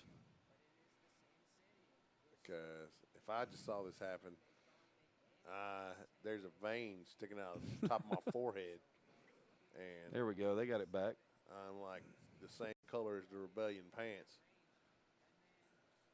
That's Just pretty red, Coach. Discussing it with a referee, quietly and calmly. I've never yelled at a referee in my life. I've never got a penalty flag thrown on me in the game for yelling at second down. Oh, geez, man. They kill me sometimes. Big play right here for both sides. A little different look right here with a little switch on the doubles. There's a snap. Guidry rolls to her right. Lets it fly. Ball's thrown short. And incomplete. Going to have a chance for another play, though. Doesn't really look like she can throw the ball more than about 15, 20 yards. Yeah. So now's one of those times. Let's see, now we're down to 1 second. Now's one of those times where I bring the jet across and I throw the hitch and then Hook and ladder. pitch it to the jet man. If I was them, I would go quads to the field right here and run the quarterback counter like you did in the first game with the back motioning out of the backfield just to see what would happen. Guidry in the gun, doubles. There's a snap. She rolls to her right. Lets it fly. Oh, my Has the word. Receiver. Touchdown. She's in. She's in. That's Quijano.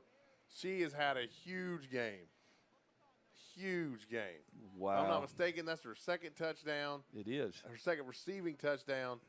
She had a touchdown on an interception, and she got the interception right there. And so just like that, the Surge steal another possession. And it's 40-20.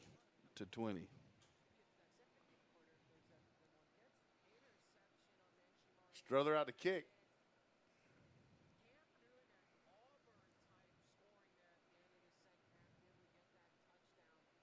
There's snap, hold, kick is up, and it is no good. So 40-20 as the first half ends in San Diego.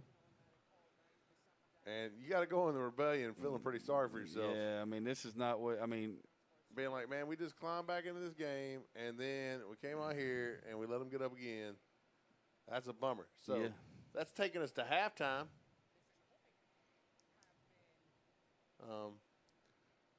We could talk about the current state of things in the WNFC as far as rankings. Talk about playoff picture, too. We could talk about the Cup 9 playoff picture. Let's throw us up a graphic real quick. Hey, June 29th. Coach Chapman, where are you going to be? I will be at the 9 Cup. Me too. Is that Marv K Stadium, Coach? Marv K Stadium. Where will you be on the 28th, Coach? On the 28th, I will be at the 16th Street Mall. Having a great time. What was that stuff you found last week to eat? It was bacon wrapped. Bacon. It was jalapeno poppers. It was a twist on jalapeno poppers, but they're stuffed with crawdads, and then wrapped in bacon. And you can't go wrong. I had a mom at school that the family was big hunters, and she would send me jalapeno poppers wrapped in elk and bacon that had been grilled, and just delicious. Sounds amazing. But you can catch us at the Ozark Blues. Oh, yeah. That's where we'll be after we're done with all our interviews. Y'all just keep going. That's good. We are heading to halftime with this score 20-40. Surge leading by 20. We will depart in the second half of the game. Will be devoted to the San Diego Rebellion and their cast. We appreciate everybody tuning in. Hopefully you all look forward to June 1st. It's going to be a big game unless the Rebellion get one heck of a comeback here. We'll see what happens. I'm Bowman Michael with Score 58 Network. Got Adam and Craig. We'll see you next week. Thanks so much.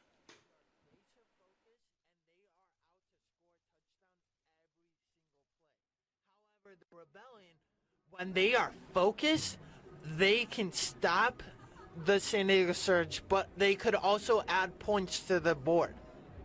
They just need to stay focused for the entire duration of the second half, and just maybe they could come out of this one with a W.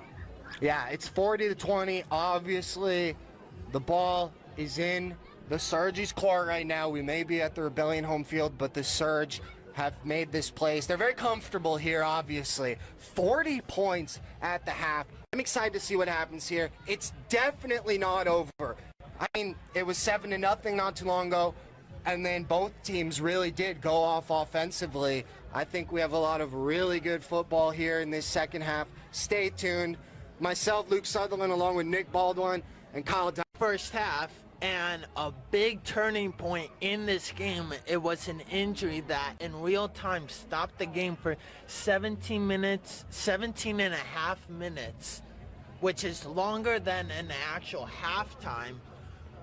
And that kind of changed everything in this game. The Rebellion completely owned the Surge in the first quarter, and then with 2 minutes left in the first quarter, the San Diego Surge came back, tied up the game, and then from there, they just been on a roll of just storming down the field, holding the Rebellion to a minimum. But when the Rebellion were in control, having the ball, they could put the pedal to the metal with Nenji Martin running up the gut, with Selena Graves making plays all over the field. Even though the Rebellion are down 20 points, it's definitely anyone's game. I definitely agree. Nenji Martin has been the big contributor in the running game so far. She's had 2 touchdowns on the ground so far. The San Diego Surge, gotta say, 2 players having a key highlight. Melanie Keano with the pick 6 in the second quarter, and also, we've said our name a lot, Deanna Gurdry, who has currently 3 TD passes. So we're about to get ready to set off. The second half is underway, and Ellie, when Rowe will turn the football, picks it up at her 19. She's getting some good blocks, and she'll be out of bounds towards the 37-yard line. Good start for the Rebellion to get started in the second half. It's a nice hefty return. Let's see if the Rebellion can keep that energy going into the second half as they look to take over at the 37-yard line. 1st and 10, San Diego Rebellion.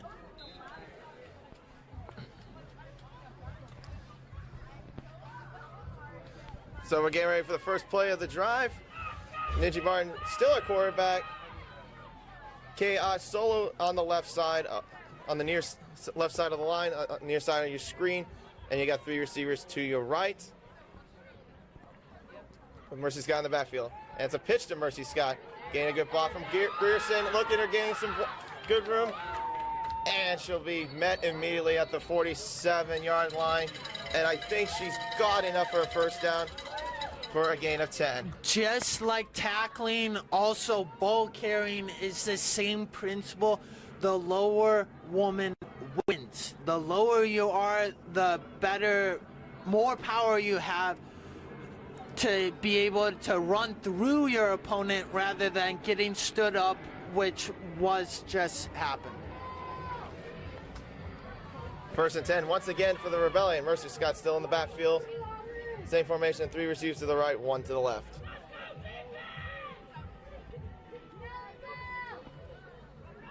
Keeper for Ninja Martin. We've seen her do that a lot. Flag is down. And she's going to be tackled at the 50-yard line by number 43, Iris Jones, the former San Diego Rebellion. We'll see what the flag is in a moment, and it looks to be a holding call against the San Diego Rebellion. You know, penalties, even one could just ruin your whole game. One could just keep on adding to the total that you'll have at the end of the game, or that it could just play with your mindset. Flags are deadly. No matter how many you get, they can change how you play. So now it sets up 1st and 20 from the 38-yard line for the San Diego Rebellion, being pushed back 10 yards from that holding penalty. This time you got 4 receivers to the left and right. And it's another handoff. It's to Mercy Scott up the middle. Got a good lane, but she's going to be down at the 45. Keeps her legs moving, 7. gets to, as you are correct, Kyle, the 46-yard line. Set up shop, 2nd and 11 for the Rebellion. And they're going no huddle this time for the second down.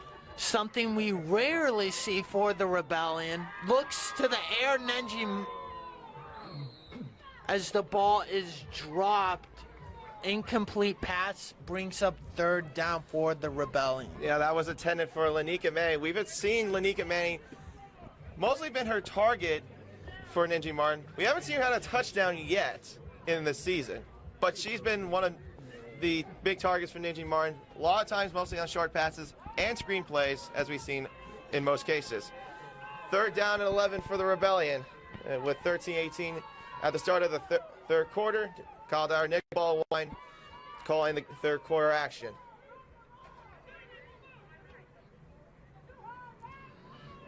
It's a toss to Mercy Scott, trying to get a block from Kay Ott. She does, and she gets enough for the first down. What a great block by Katie Ott, keeping the edge for Mercy Scott to find. Look at this replay. Nenji Martin draws in the defensive end, tosses out the ball as Mercy Scott finds the edge and gains the first down all the way down to the 40-yard line of the San Diego Surge. That was a gain of 14. A new set of downs for the Rebellion. 1st and 10 from the Surge's 40-yard line. Ninja Martin still a quarterback. 4 receivers to the left and right. Looking for wide open, intercepted. Picked up by Iris Jones, the former San Diego Rebellion. Gets away from Malika Manning, it's still going.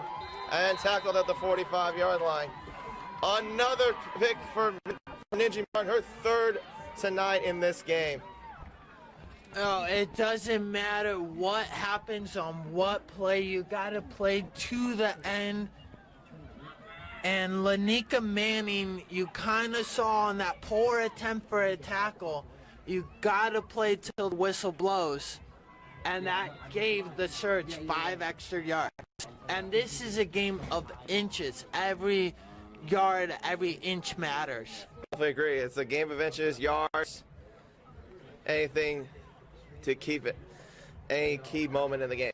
Now it's 1st and 10 for the San Diego Surge at the own 44-yard line. With Deanna Goodry, quarterback, CJ Collier motioning to the left side, gets the call, has some good blocking. Look at her, getting a key block from Guriel, still going, spins away from Kadiot, and out of bounds, pushed off by Elliott Wen towards the 23-yard line. Look at the replay as the Surge is streaming down the sideline and kind of catches Kadiot like a deer in the headlights as she just stands there waiting to be tackled. As a defensive player, you have to go take charge of the situation and go and make that tackle. A tackle doesn't come to you.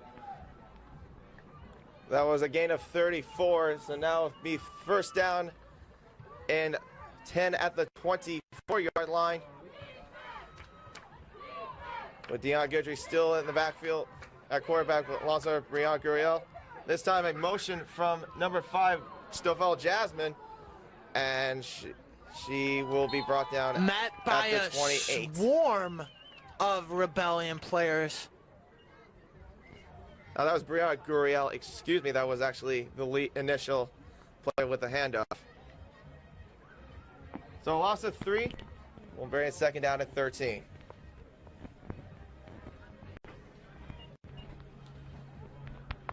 A little quick shout out to our league sponsors, Adidas and Riddell, who provided these wonderful uniforms from the San Diego Surge and Rebellion, and for all the teams in the WNFC. So thank you very much, Riddell and Adidas. 2nd and 13. It's a handoff to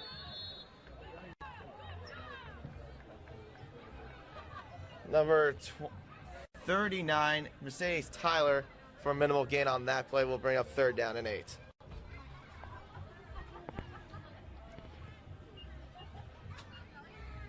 Slowing down the pace, the San Diego Surge right now. They were at first, for the first 30 yards of their drive, they were going fast. They were going hard. And now they've taken a step back. And maybe it's part of their game plan, but it's paying off right now. It's 3rd down. Look into the air, the Surge. Wide open, incomplete. Ooh, double coverage there intended. In and out of the hands. For Casey Clark, who has been a key contributor in the receiving corps for the Surge. It'll be now 4th down.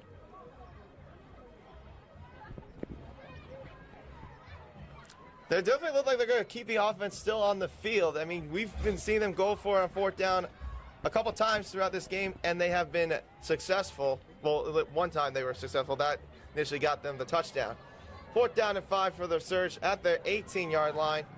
Clock at now 10 minutes to go. It's a motion for Collier. No, going to a right this time. Goodrick hits a keeper, and she got some good blocks. Spins away from one tackler, still going out of bounds at the 7-yard line. A tackle from Elliott Wen for a gain of 11. And another that's why down. you keep your legs going. Just because you got hit the first time doesn't mean you don't stop driving your legs into the ground, as she spun off of the first hit into the second and picked up an additional 4 yards on the play. So now it'll be 1st and goal for the San Diego Surge, knocking on the door, or kicking down the door, as we should say, of the Rebellion, deep in their own end zone. 1st and goal from the 8-yard line, excuse me. 9.5 to go in the 3rd quarter. And it looks like they got the jump flag is out, and it could possibly be a false start, and it is against the San Diego Surge.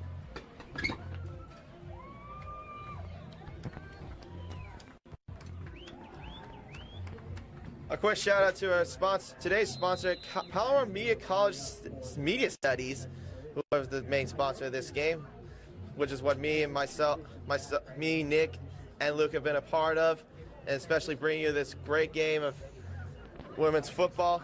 Thanks to San Diego Digital Imagery as well, bringing you this live stream. First and goal for the San Diego Surge.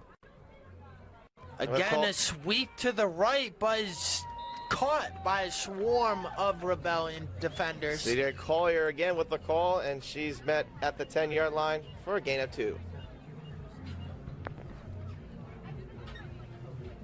So definitely the momentum has been more towards the Surge's side, as we should say, especially after their Hail Mary touchdown from their last play of the second quarter. It's definitely been playing more in their factor, as we can see from mostly in this game.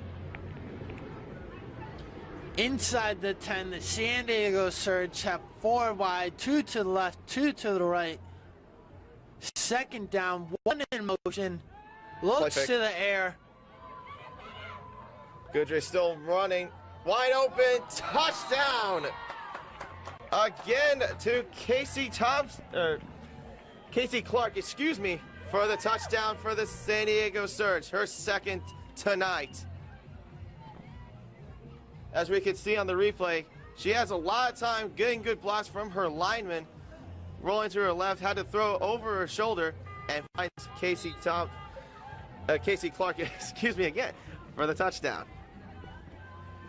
Setting up for the extra point, looking to make it 47-20 with 8 minutes remaining in the third quarter.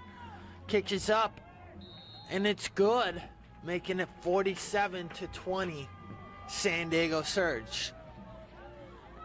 A little bit of an offensive firework display so far from the San Diego Surge so far. I want to give a quick shout out to our sponsor, Jacked Up Brewery, which is located in Escondido. They have been a proud sponsor of the San Diego Rebellion since day one. If you can't make it to the game, just head over to Jacked Up Brewery and get a good, nice, delicious beer, some good quality food, and enjoy the game streamed live at Jacked Up Brewery. And this live stream is also brought to you by the Palomar College Media Studies, as well as the San Diego Digital Imagery. From our programs, tickets, and flyers to our live streaming, there isn't anything that they can't do for your team or business. San Diego Surge set to kick off here. Alyssa Strother, of course, the other Strother in this game, along with Jennifer Strother, kicking it off for the San Diego Surge. L.A. Wen gets the ball a little bit away from her, picks it up at the 25, and is tackled immediately at the 25-yard line. So and that tackle was from CJ Collier. You gotta say, this has probably been the only time the San Diego Rebellion have actually had not so great field position. Most of the starting possessions were either between the 35 or the 40-yard line for most parts of the game. This time at the 25-yard line, something that you would see from a touchback from the NFL. So definitely going to be different now, as they're going to have to drive down 75 yards to get in the end zone and hopefully get back in this game.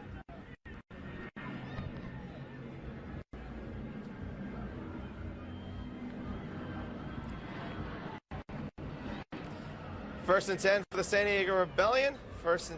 With the 3 receivers to the left. Kristen Stoll as the slot receiver alongside Lanika Manning, who was on her left. 1 receiver to the right, Ninji Martin at quarterback. Mercy Scott in the backfield alongside her. And it's a handoff to Mercy Scott. Gets backwards towards the 20-yard line for a loss of 5. Great tackle there.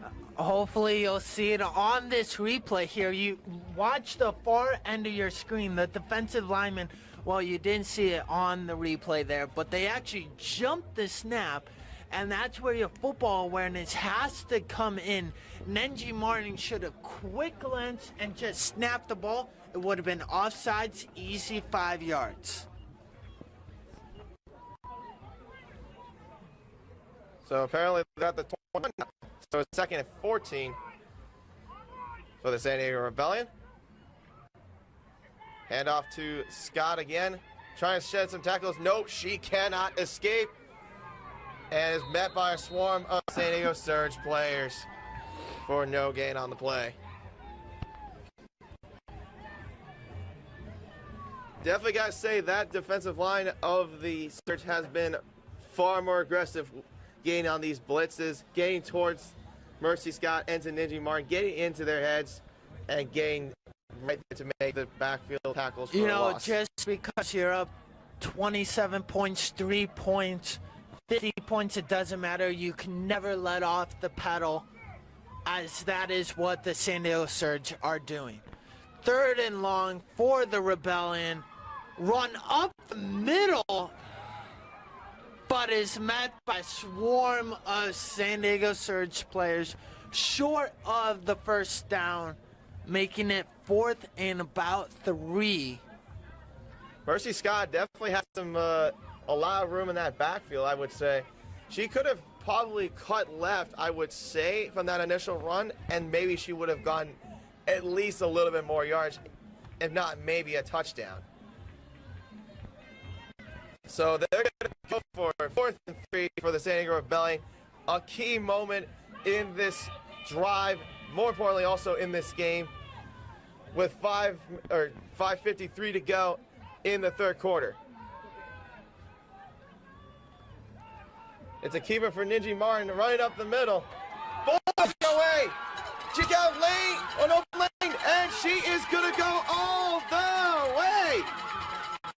If she can, and she's tackled by Iris Jones at the 2.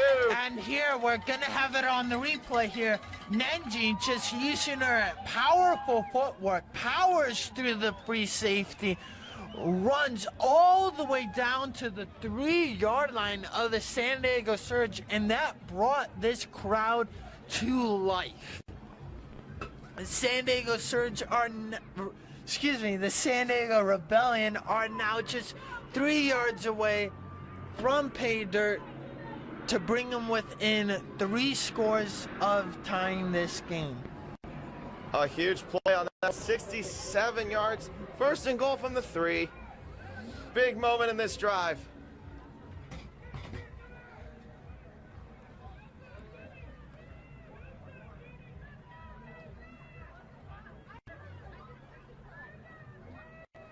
Smart thing by Nenji Martin, calming down the offense from the Mercy's big got fumbles play. the football. And it's still loose. And it looks to be recovered by the San Diego Surge. And it is the Surge take over at the 5-yard line. Look at the replay as Nenji Martin is kind of killing the clock, calming her team down. Tosses the ball out and it hits the fingertips and is just dropped. Can't be recovered by the Rebellion and gets recovered by the Surge, only to give away a perfect opportunity to get back in this game by the San Diego Rebellion.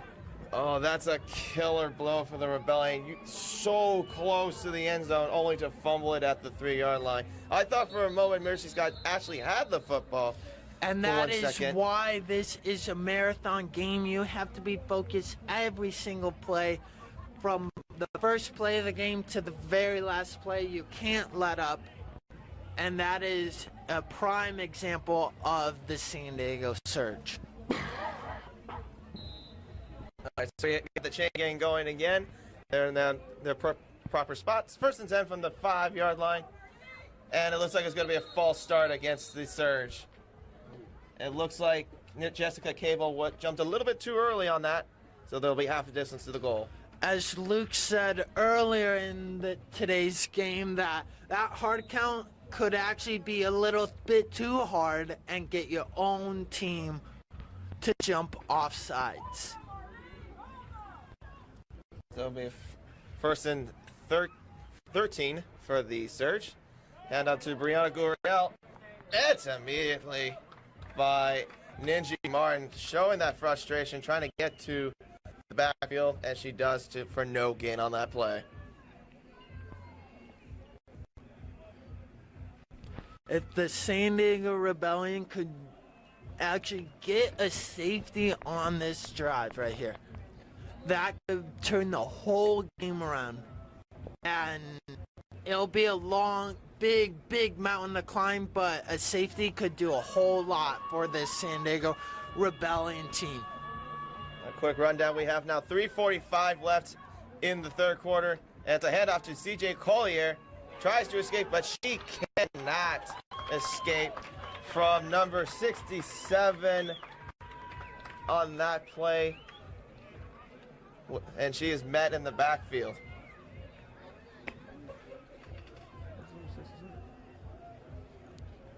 That brings up 3rd and 11 for the San Diego Surge.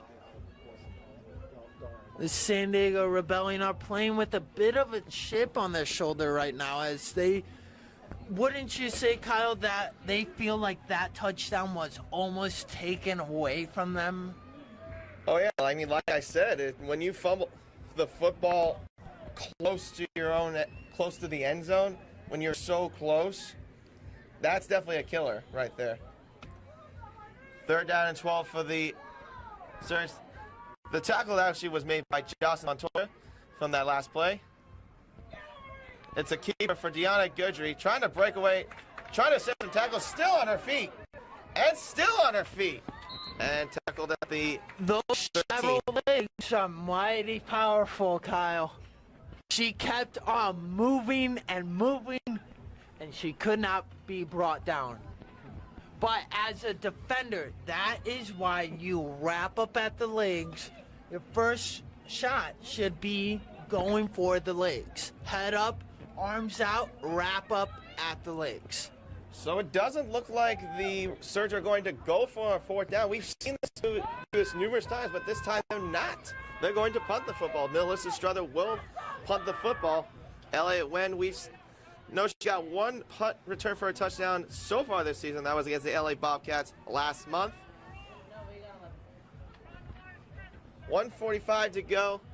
Can this be the turning point for at least for the Rebellion to get this back to a game? A little bit of a high snap, but it's underway. The punt is a beauty. Catches it from the 42. Elliott Wen trying to get some room, and she gets towards the 26-yard line. A good field spot for the Rebellion to start their second drive of the second half. Real quick, we got to give our proud supporters a sponsor shout out. Play Again Now Recovery, who have been with the Rebellion from the beginning, is a daily recovery drink formulated with 2 active ingredients, hyaluronic hyaluronic acid and MSM, to help provide lubrication and anti-inflammatory and immune support at the cellular level. Recovery for the entire human body. This unique combination helps fight delayed onset muscle soreness, giving you rapid elasticity and flexibility throughout your musculoskeletal system. After every workout, they provide product that keeps our players feeling ready to go. To get yours, visit their Facebook page or playagainNowRecovery.com. As the Rebellion are set to first down on their own, on the Surge's 21-yard line. And Scott trying to break away. She cannot. Tackled at the 17-yard line for a gain of 4. Any bit of a pickup is a positive play.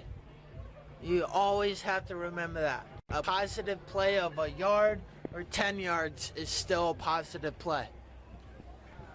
It's the small things that could get you through the game. As the Rebellion set up shop inside the 20, 2nd and 7 for the Rebellion.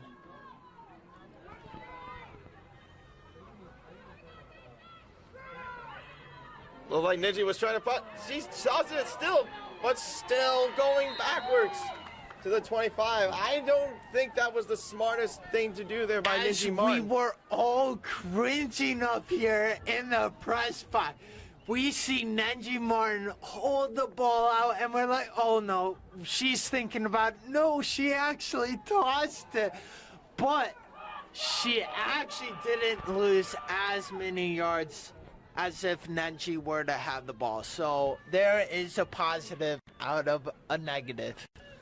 We're now at 10 seconds left. This will probably be the final play of the third quarter.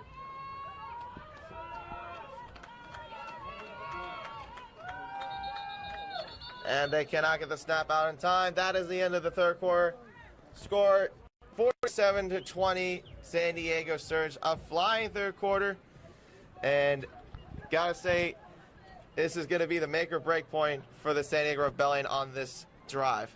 Would you say, Kyle, that was kind of a repeat of the second quarter? Not nearly as many points, but the San Diego Surge seemed to have a firm hold on how they're playing this game. They warmed up in the first quarter, and then they realized, yeah, this is our game now. Like, our style of playing. I probably would agree with you on that, especially with the defense. They've had with 2 turnovers from Iris Jones, and then, of course, the fumble that happened from Mercy Scott. That definitely gave them more of a momentum shift. I would say that definitely kept the rhythm on defense to try to stop them on the run, which has been a little bit successful in some cases, but yeah, I would probably say that's definitely been helping them a lot. It's mostly the defense and the turnovers.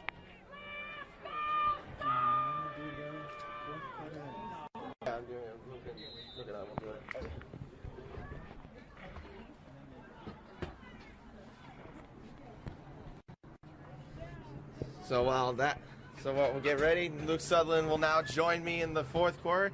That's right. Back in the booth. Good to be here. Ninji Martin looking to throw way over the head of Lanika Manning on this 3rd and 12, incomplete. Yeah, nowhere in the area. Usually that means miscommunication, so definitely just next play, get him back. So real quickly, like what has been your take so far from this third quarter? Just the Surge are just that dominant of a team. I got to keep it that simple. The Surge are just the more talented. I mean, they've been around for a long time. This team knows each other. The Surge, the Rebellion have a lot of catching up to do if they want to be at that Surge level at this point. Big play here. 4th and 12. They're definitely going to go for it. I mean, you definitely need to go for it on this play. Ninji Martin with the keeper. Mercy Scott with the ball. Trying to get some room to her right. Sheds a tackle. But they're going to say she's out of bounds. Yeah. At the 21-yard line. She's not going to be in for the first down at all. Yeah, super tough break there. Mercy Scott, she was number 2 on the WNFC Plays of the Week. Last week they put a video on Facebook on Wednesday, so yeah, definitely check those out. I think it was their first of the season. But yeah, Mercy Scott able to make those huge plays. On that one, it was just a matter of stepping out of bounds right before the cut. It was literally a toe on the line, I think, right there, and the ref saw it. And first down, Surge. So now we're at the start of the fourth quarter. In case you're just tuning in, it's still 47-20. San Diego Surge.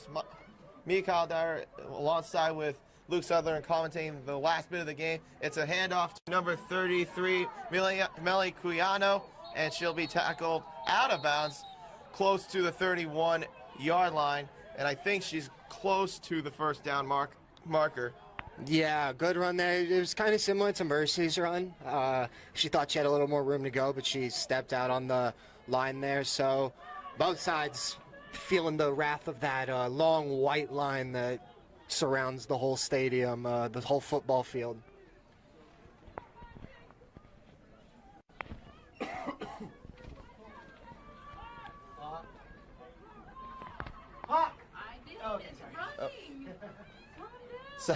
Second and 3 for the San Diego Surge with the ball at the 28-yard line. Hand off to Brianna Guriel, excuse me, and she'll be tackled at the 35-yard line for another first down. I'm very impressed with the Rebellion. The physical tackling has continued up until this point. They're not letting up. They're not taking a break here. I mean, a 27-0 fourth quarter run is pretty, like, that would be the most amazing run of the year, I think, for any team in the WNFC. So that may be out of the picture at this point, but the Rebellion have I'd say a lot of positives from this one, and we'll see how they finish the game. Yeah, I'd say they definitely scored a little bit more points than they did from the last game. First and 10, a handoff to number 33, Millie Keano. She's got some good blocking out of bounds at the 45-yard line, and I think she's got enough for another first down. Yeah, she's been, I mean, if you can keep doing the same play over and over and it works, then just mash it, spam it, do whatever you can with that play. And, I mean, the Rebellion know a little bit about that because a simple quarterback power run with Nenji Martin works 9 out of 10 times. And of course, we know with Melanie Keano, she's been the key highlight so far. The touchdown from the last play in the second quarter, the pick six. Exactly. She's definitely been the key contributor. Probably one of the big-time players of the game so far for the Surge. First and 10 at the 45-yard line. Another motion for Collier. Fumbled the football. And who's got it? I think the Surge may have got it back. Good job by the Surge. I mean, we've said it multiple times, that pre-snap stuff, that chemistry between the center and quarterback could be better, but if you're able to jump on it, then it's the old thing. You live to see another play. It's definitely not something you want to be upset about at this point, for sure. But at any point in the game, it's one of those things where, come on, it's a basic thing. We just got to get it the next play. So it'll be 2nd and 14 for the Surge at the 41. Iris Jones in the backfield this time, alongside with Deanna Goodry. She's used to this squad. Jones with the handoff.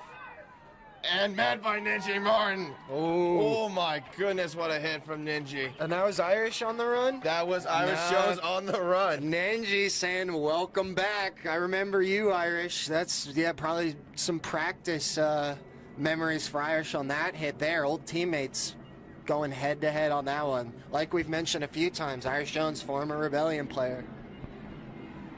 And, of course, with Nancy Martin with that pancake tackle, just lifting her to the ground. Going to the ground. We may be friends. We may be great off the field. I might love you. I might want you back on the team, but I'm going to destroy you if you're on that opposite side of the field.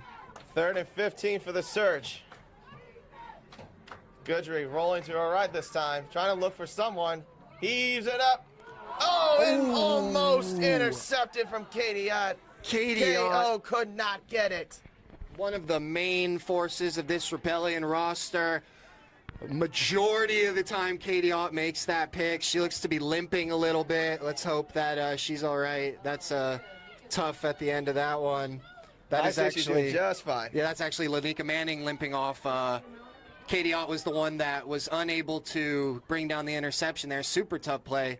Both huge parts of this team on all sides. So Lanika, hopefully it's not too bad. She got off the field on her own power. We got 11.5 to go in the fourth quarter, the final quarter of play. With the Surge now going to punt the ball.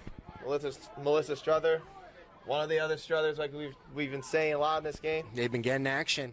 Exactly. Kicks it up, punts it away, and it's caught by Lanika Manning from her own 29. Lanika Manning trying to get some run, but she gets met immediately by a couple of Surge players at the 45. That was actually Selena Graves on that punt return. Lanika Manning did just leave with the leg injury. We're really hoping that she does come back on the field and we're able to make a call like that for her soon enough. But for now, Selena Graves taking over, making the play on that one. Thank you for that correction there, Luke. And we always got the other Rebellion up here. They help not only on the field, they, no worries, Kyle. First down and 10 from the 45 with 11:18 to go in the fourth quarter. 47-20 is still the score with the Surge in the lead. Got to give a quick shout out to Riddell and Adias, as we have a timeout by the San Diego Rebellion, is one of the main sponsors who are providing these great uniforms for all teams, including the San Diego Surge and the San Diego Rebellion and all of the WNFC teams around this league. We thank you for your service with these great uniforms. So, Kyle, something funny I found out. I mean, usually you make a mistake on camera, you move on, you're not worried about it, broadcast, it happens. But something very funny that I've just found out, we've been calling her Irish Jones for about a couple years now, I'd say. It's actually Irie Jones. I found out it's not how you say it on paper. I mean, she does have that Notre Dame kind of style of playing, that fight in Irish, so it wasn't too far off without talent she is. But Irie Jones, big thank you. One of her old teammates giving us the correction there, and we need that kind of stuff because you got to get the name right on air. I'm sure Irie, I'm sure all her coworkers were calling her Irish and stuff for the week. Maybe Yeah, I mean, that's something we've sorry about that. Yeah, that's something we've been saying, calling her a lot as of pretty much all the time. It's her nickname, Irie Fighting Irish Jones. There you go. Mercy Scott with a handoff on this 1st and 10. Trying to get some good blocks. She got some room down the side. Oh my goodness, what a trucking hit from Mercy Scott down to the 32.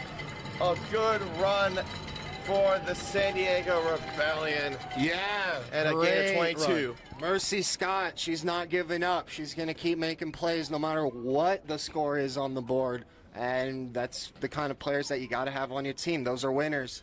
Made that a gain of 20. She was pushed out of bounds at the 35. Press P. You press P? P.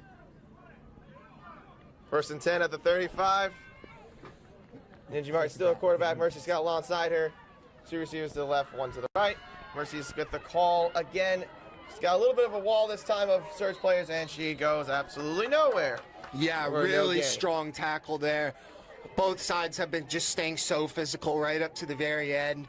You see that a lot in rivalries where the teams are just, sometimes you just don't like each other. You're hitting each other no matter, like we said, Mercy making big plays right before that, no matter the time. Rivals will be hitting each other no matter the time.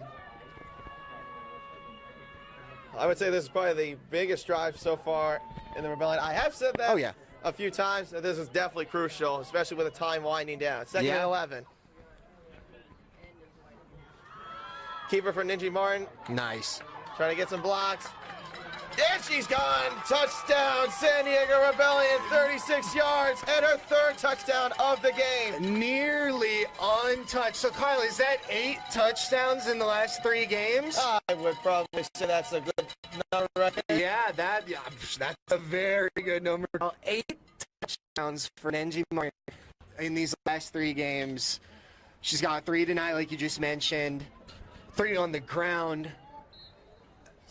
Ninja Martin has been, I mean, week in, week out, we get to see this. She's the driving force behind the Rebellion. Of course, I've told her, on this broadcast, she is called the Bulldozer. We call her the Bulldozer. Right. I call her that for a reason, because she acts like one. PAT is up and through the uprights. It's not a 20-point game. Yeah, you hit it on the head. Ninja Martin, the Bulldozer, the reason why teams have such trouble tackling her is her size, her height, all that stuff, her experience playing the game. It helped a little bit on that play that the 2 surge players that tried to tackle her completely missed their mark. When you can't even really put a hand on Nenji, like, for example, Kyle, earlier in the game we saw Nenji pull down a defensive player by her jersey, just complete strength. You can't do that to Nenji. It would be very hard to pull Ninja Martin down by her jersey. So, for her to be just whipping by players like that, it's just instant touchdown. Yeah, she's definitely like the hardest to bring down. We've seen numerous times, like more than 3 tacklers even to take her down. It's incredible. Anytime someone's able to make a one-on-one tackle, we always highlight in the booth because it's very impressive to be able to stop Ninja Martin one-on-one. So just tune in. Ninja Martin scored a 36-yard touchdown run. It's now a 20-point game, 47-27. Surge are still in the lead. Kyle Dyer alongside Luke Sutherland commentating the last bit of the 4th quarter. Selena Graves kicks it off. And it's caught by number 8, Casey Clark. And she's going to be down at the 47. Flag is down in the backfield. And I think it could go against the Surge for illegal block in the back. That's number 5, Stovall Jasmine with the initial carry. Yeah, Stovall Jasmine, her first kick return in the night. Straw there, that one a little shorter than the other ones we've seen. but thanks to the flag, it's pretty good field position for the Rebellion. I mean, this isn't like basketball. Yeah, it's a quick look at the kick return right there. But anyway, Kyle, like I was saying, this isn't basketball. You don't automatically get another shot if there's 24 seconds left on the shot clock for the other team. In this game, you can really run out as much time as you're able to. So if you're the Rebellion, and we'll talk about it right after this play, if you're the Rebellion, how do you try to make as much time off the clock as possible? 1st and 10 for the Surge. And it's a handoff to Brianna Gurriel. Oh, excuse me, it's a keeper. That faked me out. And she's going to be tackled at the 30-yard line, tackled by none other than the bulldozer, Ninji Martin. Of course, Ninji Martin. So, Kyle, I actually meant not kill time, but the Rebellion, their goal is to have as little time as possible come on the clock. How do you say a defense can do that accomplishment? Definitely, get them out of bounds, try to force any incompletions from any passing game. And also, the main part is the turnovers. You got to get as many turnovers as much as possible, especially with this much time left. You got to make the crucial stop or any crucial turnover in any part of the game. I'll get more into that momentarily. Second and 15, or second and 10 for the San Diego Surge. And it's a handoff this time to fumble the football. Brianna Gurriel picked it up, and she's met for no gain on that play. So that's exactly what you don't want to see, Kyle. You just talked about the turnover, crucial turnover, or Surge almost turned it over right there. If you're the Surge, you hate seeing that, but if you're the Rebellion, you're hoping for a little bit more of that. Yeah. So you actually just pointed right there. It's the fumbles, definitely. I mean, we both kind of Tony Romo did a little bit. We did. Think about it. We both had a call tonight like that. Yeah. Pretty interesting. So, yeah, it's definitely like any key mistake is definitely going to be your focal point through any sort of game, and that could anything like that. What we just saw there is a big part of that. 3rd and 10 for the San Diego Surge. Clock at 8 minutes to go, with Melanie Kiana motioning to her right. Brianna gets the ball and met at the 30. A good stop for the defense and brings up 4th down. Yeah, great stop there. This is literally exactly what the Rebellion should have been drawing up. If this wasn't their plan, this was the best thing that could have possibly happened. So maybe it's good the plan didn't go to work. I'm going to go ahead and guess that this is exactly what the Rebellion drew up. It worked to perfection here. And now they have about 7 minutes and 30 seconds left to... It'll be very hard to score 20 straight and come back, but you can make this a much closer game. Oh, miscommunication there between Elliott Wynn and Mercy Scott, but Elliott Wynn gets the ball. Got a good lane. Wow. And gets it to the 49. How about that? Yeah, Elliott Wynn. That play should still be back at the point. It should still be sitting there discussing what happened with that miscommunication. But Elliott Wynn says no time to waste. Look at that. She grabbed it as it's bouncing off of the both of them, and she's able to get not just a few positive yards. She gets all the way to the 49-yard line with the ball before being brought down. I mean, that's pretty interesting to see. It bounced off Mercy Scott's head. You would think, like, oh, great, we're going to be starting at the 20 or the 15-yard line. No, you don't. It should have been. That's football awareness. I bet Elliott Wynn didn't even think about it. It's just one of those instant, whoop, grab it and go. No, so it'll be 1st and 10 at the 49. Ninji Martin still at quarterback alongside of Mercy Scott. Ninji Martin with the keeper this time. Flag is down. And she'll be tackled at the 40, right about the 47-yard line. But we will check out what the penalty is first, and it's a holding call against the San Diego Rebellion. The last kind of play or penalty that you want to see on the field. Time takes you back 15 yards. 10 yards, actually, Luke. But 10 yards, actually. Yes, thank you, Kyle. Still a lot of yards. 10 yards for sure. That's a hold down right there. So we will see what the Rebellion are able to do. It's the worst possible start to their drive that they could have had, but this Rebellion team has been known to make something work out of the opposition. So we're So the Rebellion are backed up all the way to the 39 this time. 1st and 20. Clock now reaching at 7 minutes to go. Rebellion have the ball at the 39. 1st and 20. And it's almost picked off. It could have been picked off from Jessica Cable. That was It could have been another pick six, but it fell through her hands incomplete. That was so close. It would have been the very rare lineman touchdown. Jessica Gable, the defensive lineman, she was not able to bring that one in for 6. Would have easily scored on that one, Kyle. She was wide open. It looked very similar to Melanie Keano's interception earlier. No, something you normally don't see. A lineman playing in the bubble screen. That's a very rare thing you see in football. When you've got an athlete like that, then why not, Kyle? Use your advantages. 2nd and 20. Mercy Scott on that give. And she's going to be met by a swarm of surge players down to the 40-yard line for a gain of 1. Scott did the right thing. She ran behind her lineman. You go as far as you can with your lineman before you break out and do it on your own. But the surge players just kind of dogpiled her on that one. It's really hard to do anything when you're when you're squished in between your own lineman and the 2 defenders that are trying to bring you down. So now we're at a 3rd and 19, excuse me, for the San Diego Rebellion. Clock now reaching at 6 minutes. Ninji with the keeper, gain the block from Mercy Scott, trying to go solo towards the sideline, out of bounds at the 49-yard line for a gain of about 11 on that play.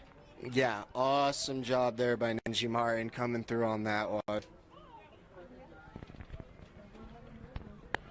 She looked like she could have gone more pater down that sideline. It's just that you just had the swarm of surge players from the linebacking position just trying to get to her, and they definitely got to her very quickly.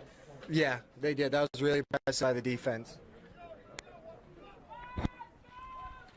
Very crucial 4th down for the San Diego Rebellion. 5.5 to go. Can they at least try to tack up any more points as much as possible? It's a keeper for Ninji Martin. Pitches to Scott.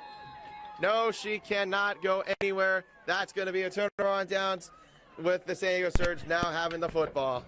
Yeah, really good job there by the Surge defense. They did everything right on that play. I mean, the Rebellion needed to score with as little time as possible on the clock, and the Surge said, you're not even going to get that. You're getting no points. Great job by the Surge. There could quite possibly, finally be the dagger for the San Diego Rebellion in this game. I would probably say so. It's possible, Kyle. 5 minutes left, 20 minutes or 20 points to score. Yeah, I'd say that you'd have to be, it would have to be a miracle for them to be coming back here. It'd have to be like that Music City miracle with the Bills and Oilers. You mean the Titans? Were they the Titans at that point? They weren't the Oilers anymore? They're those dang Titans. Different game, but anyways. Deanna Goodry trying to step up, pump fakes, and she gets to the 45. She looked like she had a little bit of pressure, but she goes for 5 yards and gets tackled by number 50, Go Martinez on that play. Yeah, great job there on the tackle. I mean, not much you can do left at this point, but still being physical, still making the plays. Just stay in your repetitions. Stay with your, just that reflex of getting the play down every time. So 2nd and 5, Mercy Scott, or Deanna Goodry with the giving it to Iris Jones, met by Elliott Wen for 1 yard loss on that tackle. 3rd and 6. Very quickly, give a shout out to Coach Cream Morris and his 5-tool quarterback plans, Ninji Martin. I've worked with Coach Cream Morris up to the 2018 season, all through the offseason, and is ready for the 2019 season. If you want to fine-tune your quarterback skills, visit quarterbackcoach.org. Coach Morris coaches players from junior high all the way up to the pros. Cream Morris played right here at Orangeland and worked his way up to the pros, where he played for the Raiders and the Rams.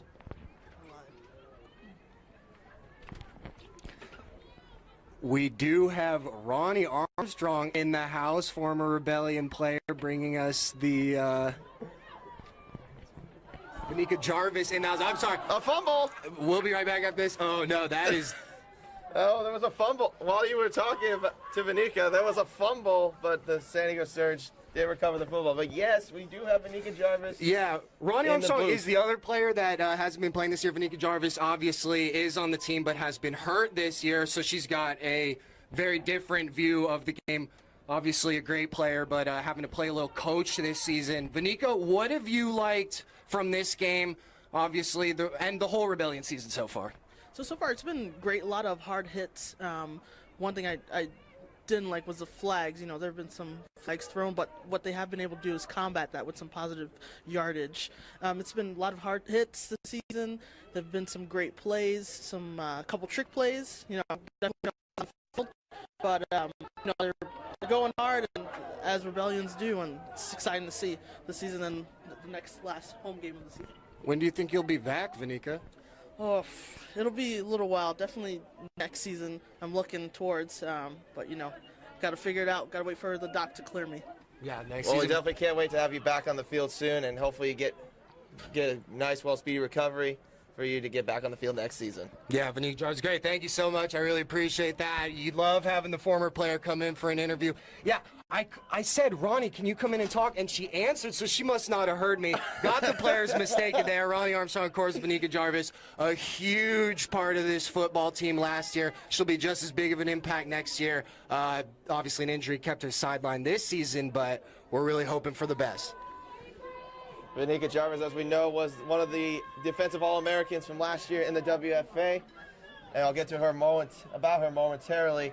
It's a 1st and 10 for the San Diego Rebellion. After the turnover downs, Ninja Mara quarterback hands it off to Mercy Scott, tries to spin away a tackle.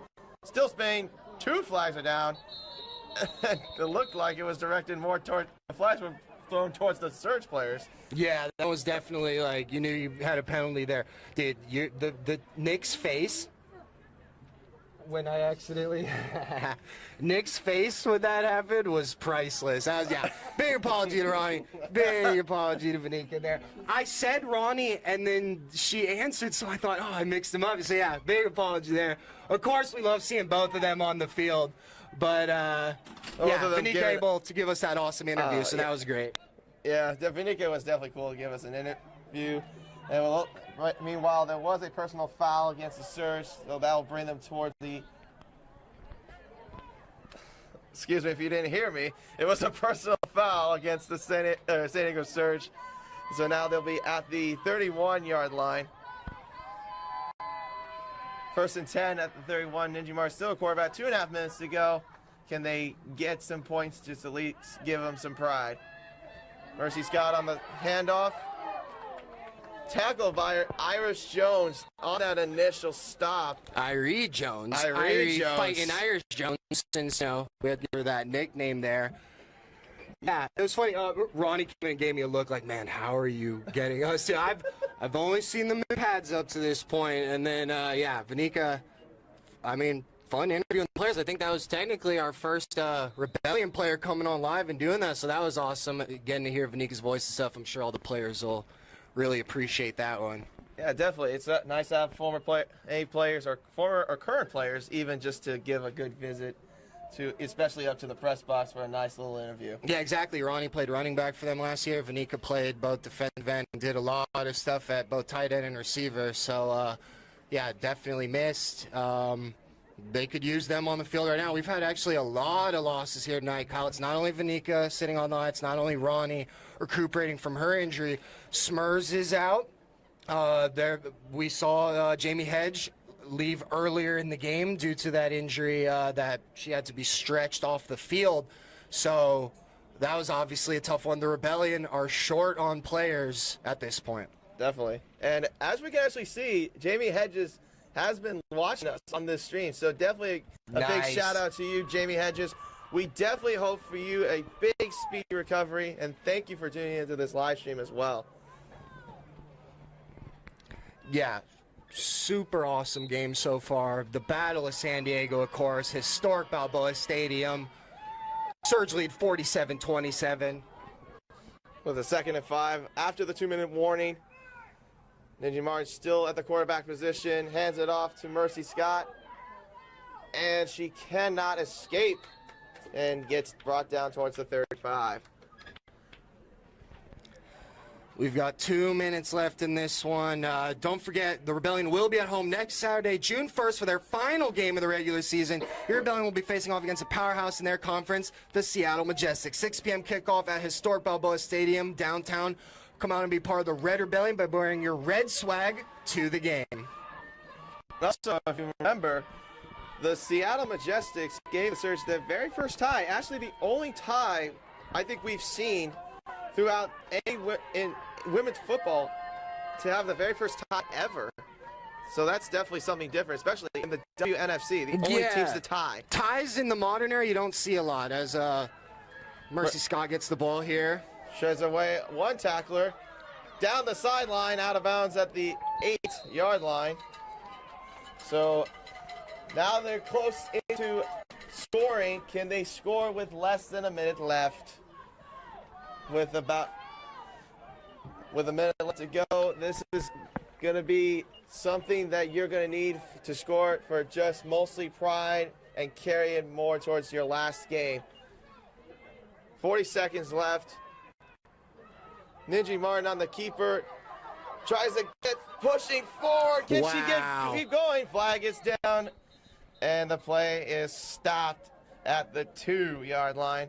But we'll see what that flag is all about in a moment. And, of course, we want to quickly give you a shout-out to our sponsor who've been providing this great live stream, San Diego Digital Imagery, who do programs, tickets, and flyers, and also does photography for homes and businesses. If you ever want to catch up with them or for their live stream, go to San Diego Digital Imagery. There isn't anything they can't do for your team or business. Yes, here we go, Rebellion trying to get at least something on the board here before the very end. It could possibly be the last play of the game. Ninja Martin keeping her feet, and she cannot get to the end zone. Clock is still ticking. They do have timeouts. They do have a timeout, and I think they just about got it out. That's a timeout for the San Diego Rebellion with 6 seconds left. So this is definitely so Luke, I probably would say this is, like I said, this is definitely for pride. Especially you're going to carry this more towards your last game. You're going to face an out-of-state opponent, the Seattle Majestics. How important of that would be carrying towards this game in your perspective? Well, I would go ahead and say that the Rebellion have a lot to look like back on this like this. There was a lot of good from this. We had the lead at one point. That run really destroyed them. I think they just really need to focus on, let's be that team from that first quarter that was so different from the next three. It was a very slow, deliberate, physical, focus on the run kind of team. And then after that, they really tried to match the Surge's intensity and speed and just that quick scoring. But I just don't think that's their style right now. The Rebellion do win with that kind of slower, more physical attack. Last play of the game. This is a big part for Ninja Martin and this offense. Timeout is called, I think, or maybe a stop to get the players into position. Yeah, so 6 seconds left. I mean, really the only reason that you really want to be running this play right here in the score is just for that momentum, just for the extra stat, the extra. We were able to end this game on a high note. So let's see what they decide to do here. I'm not sure what the referees are discussing. I don't know if they were trying to get the players set up or what the case may be. They're doing some kind of discussion. Yeah, whatever they're figuring out here, it is kind of funny. We have 6 seconds left in a game that will not be decided by this touchdown, so maybe they are kind of dragging it out. Maybe discussing where they want to go for dinner. Yeah, maybe so, yeah. Maybe French, Mexican, Chinese? What would you like? I'll probably go Mexican. Looks like they've decided. And here, they're moving it up now. Interesting. So, yeah, it looks like it was a flag on the surge. We'll see. Rebellion do have that final chance to put something on the board here.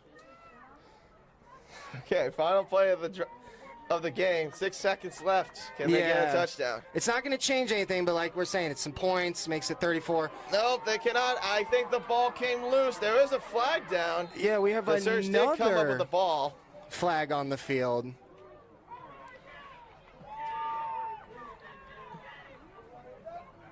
And it was against the Rebellion. The penalty was declined. And I think that is going to be the nail in the coffin. And that'll run out. I'm interested to see what's going on here. There's still discussion. There's a second left on the clock, but like you said, Kyle, it did look like it was over. Yeah, it's like when we thought when it was over, no, we've got 1 second left. Yeah, that's it. Well, it's just like the first half of the game. Drawing out that final second. We'll see if it'll be a Rebellion touchdown, similar to how the end of the second half was a Surge touchdown. End of the first half, sorry. I probably said just go more in victory formation. Just take a knee. Why not? Just don't risk any injury. Oh, yeah, it is the Surge's ball. You are correct, Kyle. So that's right. That was a turnover on downs on that play. Yeah, it is kind of weird they even did this in because the Surge, all they need to do, take that knee, run it out. So this will be the final play, and they take a knee. And that is the end of the game. End of this game. Very impressive, very different game from beginning to end. Like we said, Rebellion were keeping it slow, that nice pace. The Surge in that second half really took over, and it was just much quicker. They're just a quicker team than the Rebellion, so when you play that kind of style, the Surge have the advantage. Yep. So the final score of this one, 47-27. The San Diego Surge shut out the San Diego Showdown, winning all 2 games to none against the San Diego Rebellion. They will now go to 4 wins, 1 loss, and a tie. We're improving their chances of getting into the playoffs. Maybe got a playoff spot, while the San Diego Rebellion now fall behind, 1 game below 500 at 2-3, and probably going to need some kind of a miracle to make it into these playoffs. Yeah, it'll be a little tougher for them now. Yeah, exactly. It's one of those things you just have to wait and see the standings. I really enjoyed tonight. Great football from both sides. Huge shout out to Vanika Jarvis for giving us that interview. I get to throw something on my blooper reel calling her Ronnie Armstrong. The reason why I'm upset about it is because I messed up the intro to a cool thing, an exclusive thing, getting to interview her and stuff, something we haven't done before. But you know what? You live and learn. It's Vanika Jarvis. Ronnie came in to laugh at me afterwards for that. But you know what? Hey, you mess up sometimes. Gotta say, though, Nick's face, though, was... It was classic. It was... Well, because he knows Ronnie. So the minute he made that face, I was like, oh, no, this isn't Ronnie, is it? This is...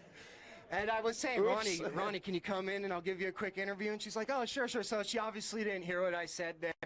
Says, yeah, definitely. I didn't think she acknowledged you on that. That's funny. No, that's why it's funny. Yeah, no, she obviously didn't hear that I called her that. But it just shows, yeah, great players. She took it great. Again, called the wrong name. Just shows how cool this Rebellion team is. Always worth checking out, whether you're at Jacked Up Brewery or here at Balboa, seeing the Rebellion in action. Definitely. Any final words, Nick, before we toss it away in this game? Not many final words. You guys said it all. Just hopefully the Rebellion could finish out strong.